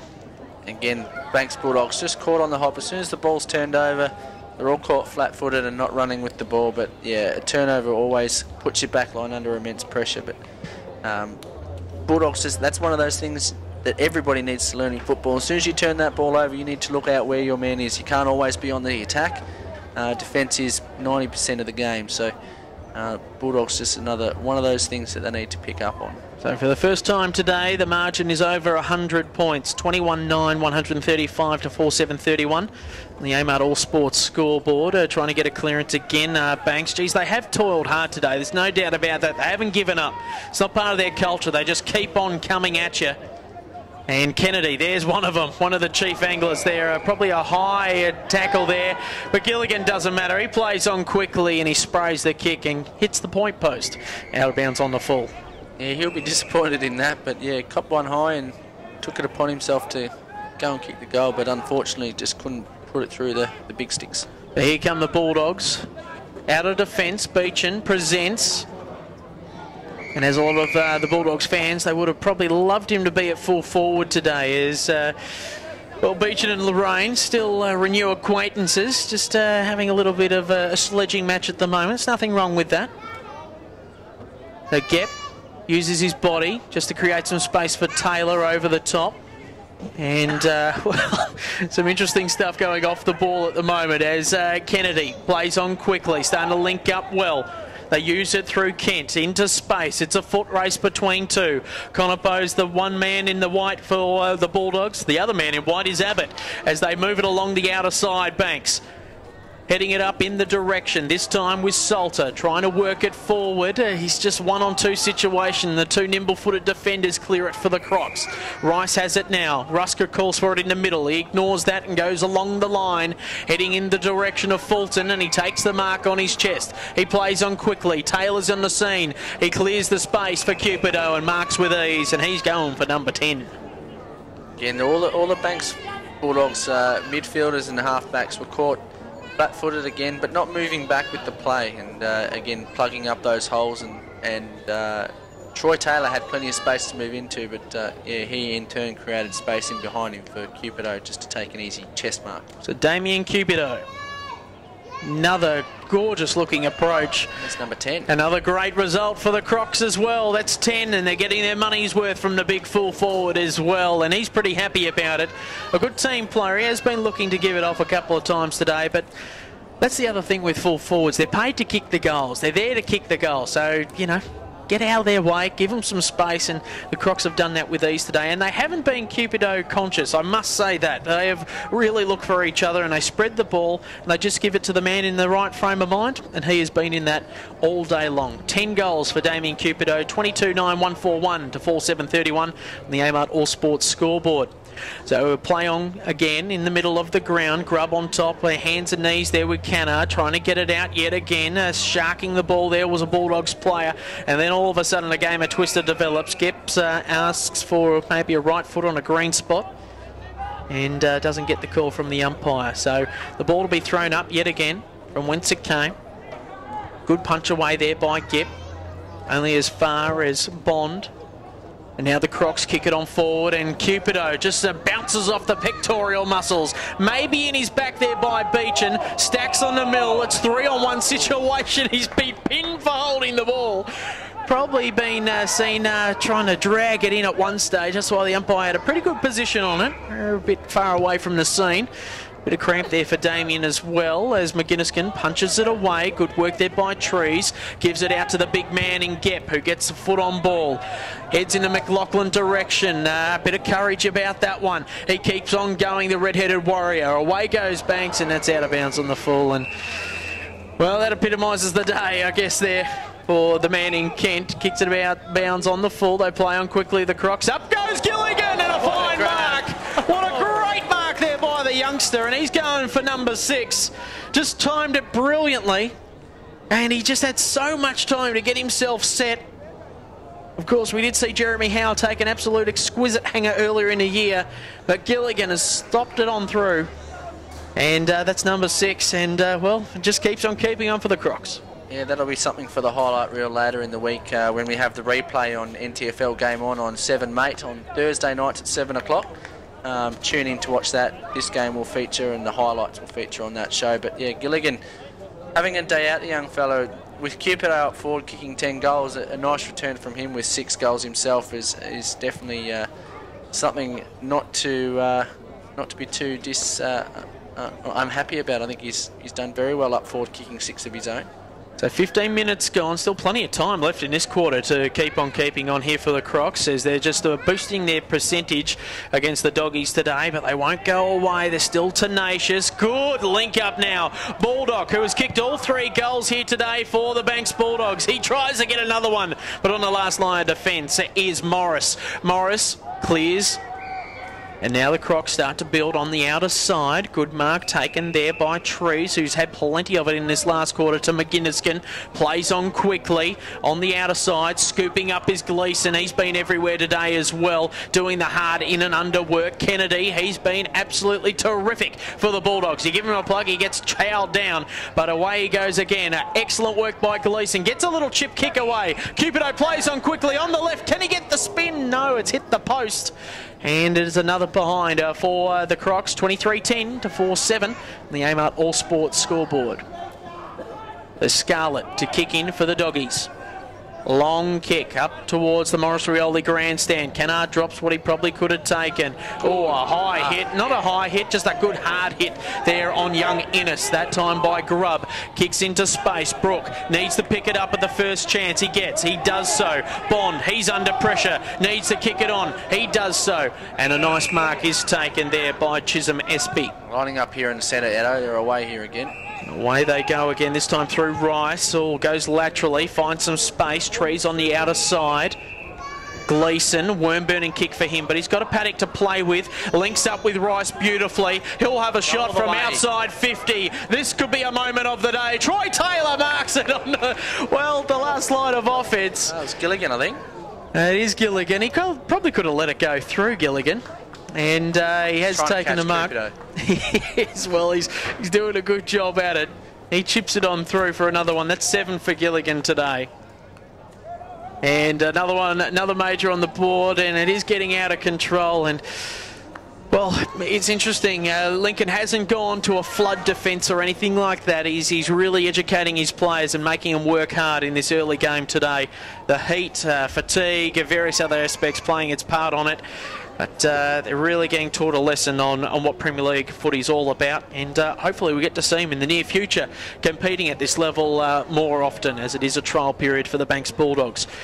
As it's tapped away there that time by Clinky, who's had a pretty good day in the ruck. He's won most of the hit-outs there. Gilligan tries to shark it again. Here comes Troy Taylor. Couldn't lay that tackle, but the tackle was laid that time on the man in Francombe. Here come the Crocs. Great work there by McLaughlin, trying to shark the tackle there as well. Also in the area is Kent, trying to move it forward. Little chip kick to themselves. A bit of rugby union action being played on there. I thought he was going to get it again. Francombe onto the outer side. Bit of poise now for the Bulldogs through Mock in the area of McGinniskin. Wearing the shiny reddish pinkish boots today. He chips it across to Gleeson. Gleeson goes to Trees. He's under pressure. Takes it. There's a rib breaker. So Gleeson. I should say it was Trees. Up in the air, and Cupido just flew beautifully. The big man can still fly, and he's going for number 11. Yeah, Cupido just sailing through there for another grab, but again, good defensive pressure from Districts. As the ball gets turned over, they seem to have all the answers there when the ball comes into their back half. But with the numbers that Banks push back, they've always got numbers behind the ball, so it's quite easily to turn the ball back over and get inside for Cupido to have another shot. Let's see if he can deliver legs 11. There's another good looking kick. The umpire's having a dream of a day just watching all these balls go over their heads. Number 11 there for Damien Cupido, and he's really worked hard today up forward, and obviously paid the respect back to his midfielders as well. With all the supply that he's been getting, he's been kicking accurately. 11-2 for him today. That's pretty good going. Yeah, pretty handy going, but yeah, as you say, if you're getting delivery the way he is, he needs to repay the hard work that the midfield does and the half forwards do to get it to him. And yeah, they have from far been. He hasn't been selfish, is what I've been trying to say. He's kicked 9 out of his 11 goals have been from set shots that he's had been well within range and taking upon himself to kick the goals. The Amart All Sports scoreboard reads 25-10, 160 to 4-7-31. Another clearance heading the way of the Crocs. It's one-on-one football here. Going to have to work hard, and he does so there, Bond. And he had a bit of support there from Kennedy with a Shepherd. Moves it on forward, and a fine mark in defence from Rice. He's been really good off the half-back line today. As we've said, the Crocs have been solid, but you give him a wrap, and Beechin ends up with the ball. Plenty of time. Needs the poise there with the kick. Jeez, it's a mongrel-looking one there that time from Raglas. Falls to the bottom of the pack. Needs some help there and some support in the forward line there from Grubb. Didn't get it in the end. Smitherin was there as well. Chip kick across. Can they keep it in play here, the Crocs, and play on from it? Ogden needs some support and some hard running from Armat, and he gets just that. So on centre wing on the scoreboard side of the ground, they move it along. Geez, how has he found all this spate? Fulton, he chips it across and finds his partner in crime, and that is the number 29 in Lorraine. And he will line up from 45 metres out on a 45-degree angle. I think it might be Trees again. You might have got him mixed up. I think it's 28. 29's down here in the 4 pockets. So yeah, it is Trees. The Trees pops it on through.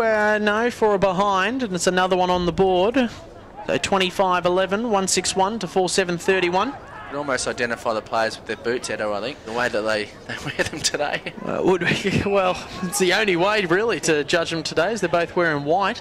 As we'll work that out over the course of the season, I'm sure. But into the middle of the ground, and away goes Brook onto the outer side.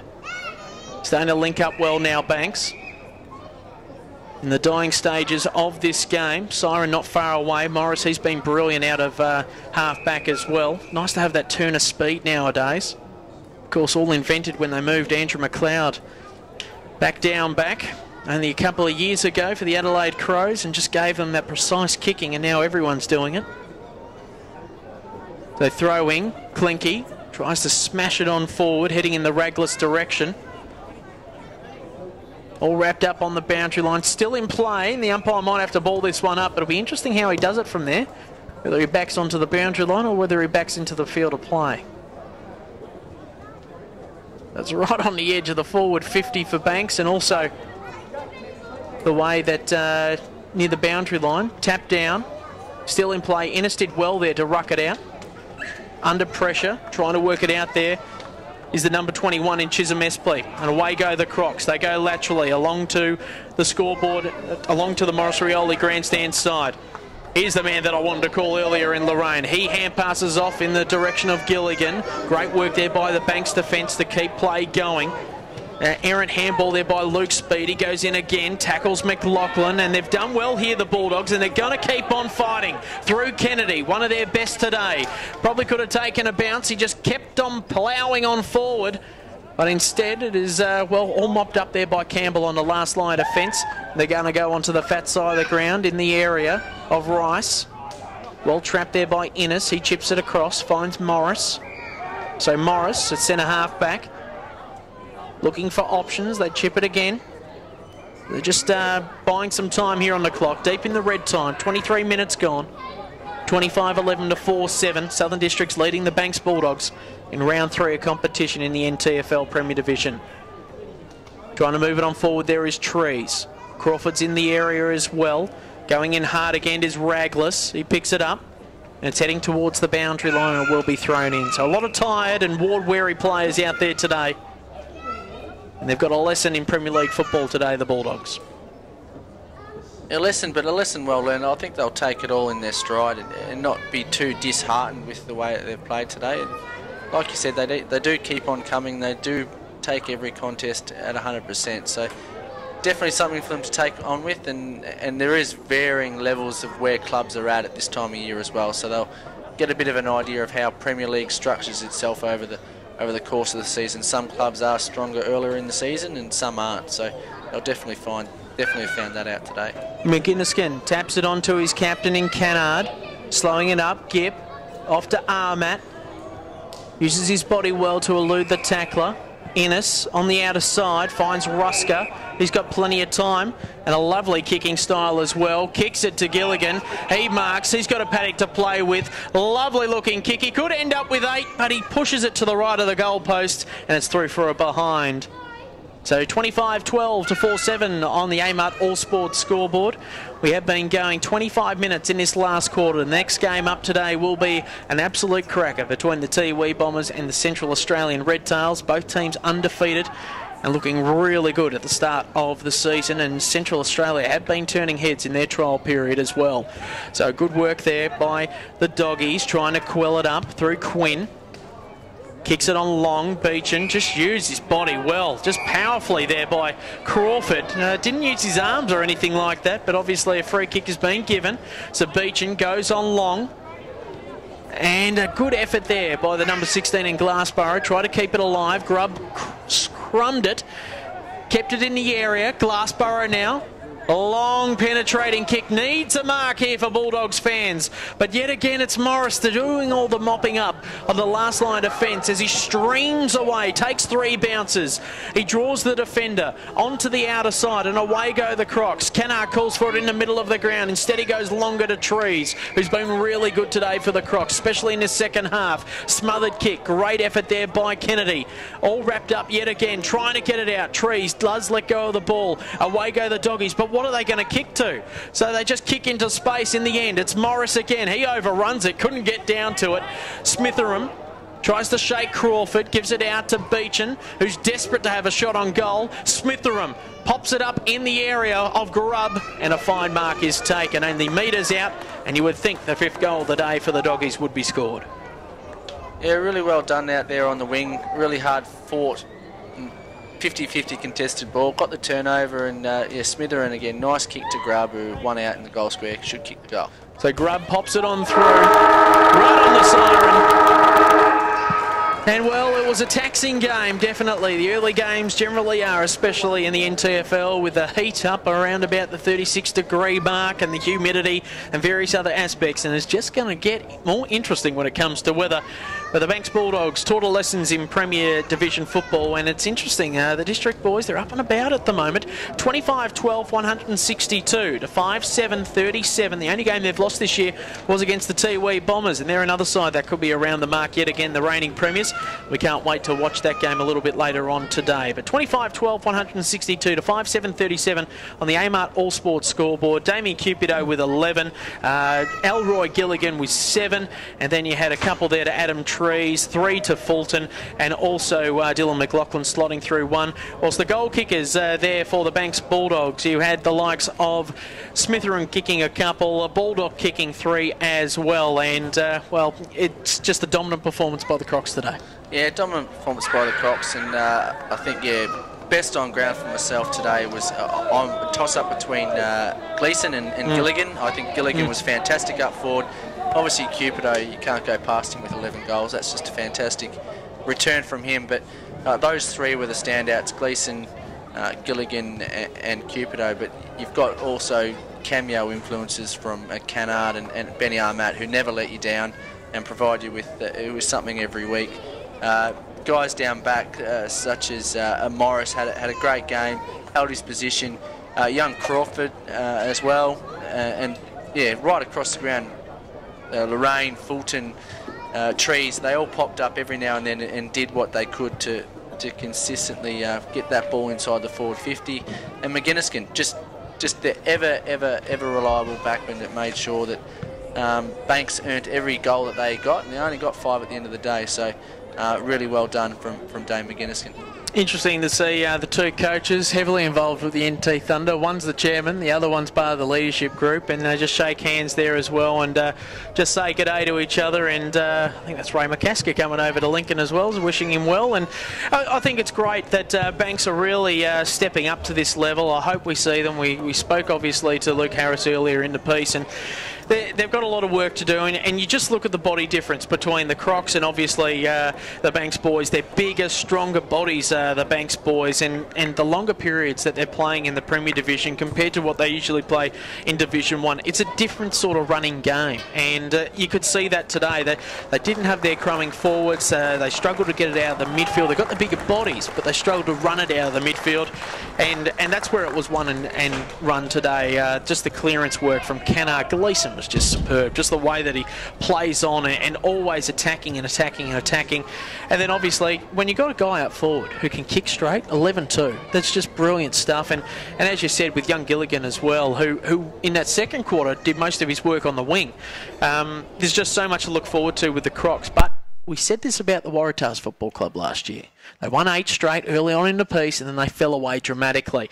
Will this happen to the Crocs? That's yet to be seen, I think. Yet to be seen. But I think they've got the right mix of youth and experience up forward, and also through the midfield with those old stages. And you've also got to keep in mind they've got guys like Will Farrer to come back into the fray, he's a jumping jack, and then you've also got other fellas like Dean Staunton to be injected. Terrier to be injected into the midfield, and Shannon Rusker himself might even pull on the boots at some point as well. So you've got 3 guys that can really make a bigger difference into that team and really make sure that everybody on that team is pressing for selection week in, week out, which is going to be fantastic.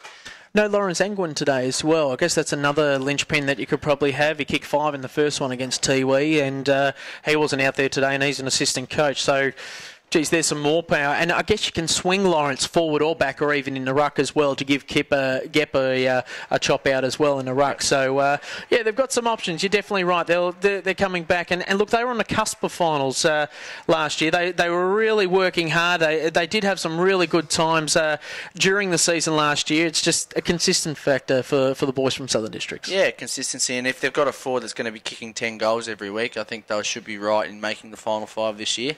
Just keeping all the guys out in the park. Games to come. Big one now. Tiwi Bombers versus Central Australia. It's a wonderful occasion. The two Indigenous communities ready to go. And I tell you what, the Central Australian boys, they are up and about. And they're 2-2. Tiwi also 2-2 and ready to go. Who do you tip in this one? I've gone with the Central Australia boys. I reckon they're up and about. Well, it's fast versus faster, basically.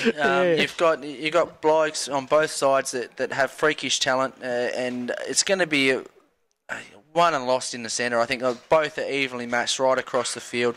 Won and lost in the centre. So who's going to get the first hands on the ball? And Ben McCaskill's going to have to have a big day. And the ruckman are who's going to give that first use of the ball down to their small running players? Because who gets that first hands on the ball is going to be crucial. And up forward, you got for the Red Tails, we've got Daniel Stafford, who's a very exciting prospect, and he's going to be somebody that the club's up here. I think he played with Nightcliffe, so he'll probably transfer across to Nightcliffe once his season with the Red Tails ends in next weekend. We've also got Kenny Morton, Ryan Mallard. These sorts of blokes can kick big scores, and if you give them any chance, they'll make sure you kick it. Toshi Kunoth is another bloke that has some talent, and I've seen him in the under-18 championships play with the NT under-18 team, and he has some talent. And again, don't underestimate the Centralians by any stretch. And the Tiwi Bombers, we all know, reigning premiers, and they have the talent. Just whether they can put it all in 4 quarters together against their Centralian counterpart. So cracking game ahead, and I'm really looking forward to it. I haven't seen either side this year, being away, but looking forward to a great tussle. I guess the other thing with Tiwi, if they ever kick straight, my goodness gracious me, they have 40 or 50 scoring shots a game generally. They are a very high prolific running side, as you said. And it's interesting, the average height out there is 5'10". So it's going to be a wonderful game. Of course, the other game tonight, St Mary's and Nightcliffe. I think St Mary's might get the job done against the Tigers, although they're around the mark. I think they're just waiting till they get their full cluster of players, the Tigers. Yeah, as I mentioned before, Daniel Stafford's one of those key forwards that the Tigers will be really pining to get him back out in the park. You've also got Jason Rowe and a few others. But yeah, that's going to be another clash, but it's also a clash of previous coaches, and Jason Cotter up against the ex-St Mary's coach of Damien Hales. So it'll definitely have some feeling about it, with some players gone either way on the coins there. So it's going to be an interesting matchup later tonight at TIO Stadium. NTFL season starting to hot up here at TIO Stadium. Next week we're at Gardens Oval. It is a Sunday clash, 4 o'clock start. It will be the Banks Bulldogs yet again, our beloved Banks Bulldogs. We're following them everywhere because they're only in a 4-week trial period, and they deserve every coverage that they can get, and maybe seeing a future team in the competition. They'll be taking on the Darwin Buffaloes, a side that is... Well, it really struggled over the last couple of years, but they'll be keen to not let a trial team knock them over, and they've got them next week. 4 o'clock, Gardens Oval. Hope to see you there. Ed Calishaw, Brad Stewart signing off on AFLNTv for another week. Catch you next Sunday.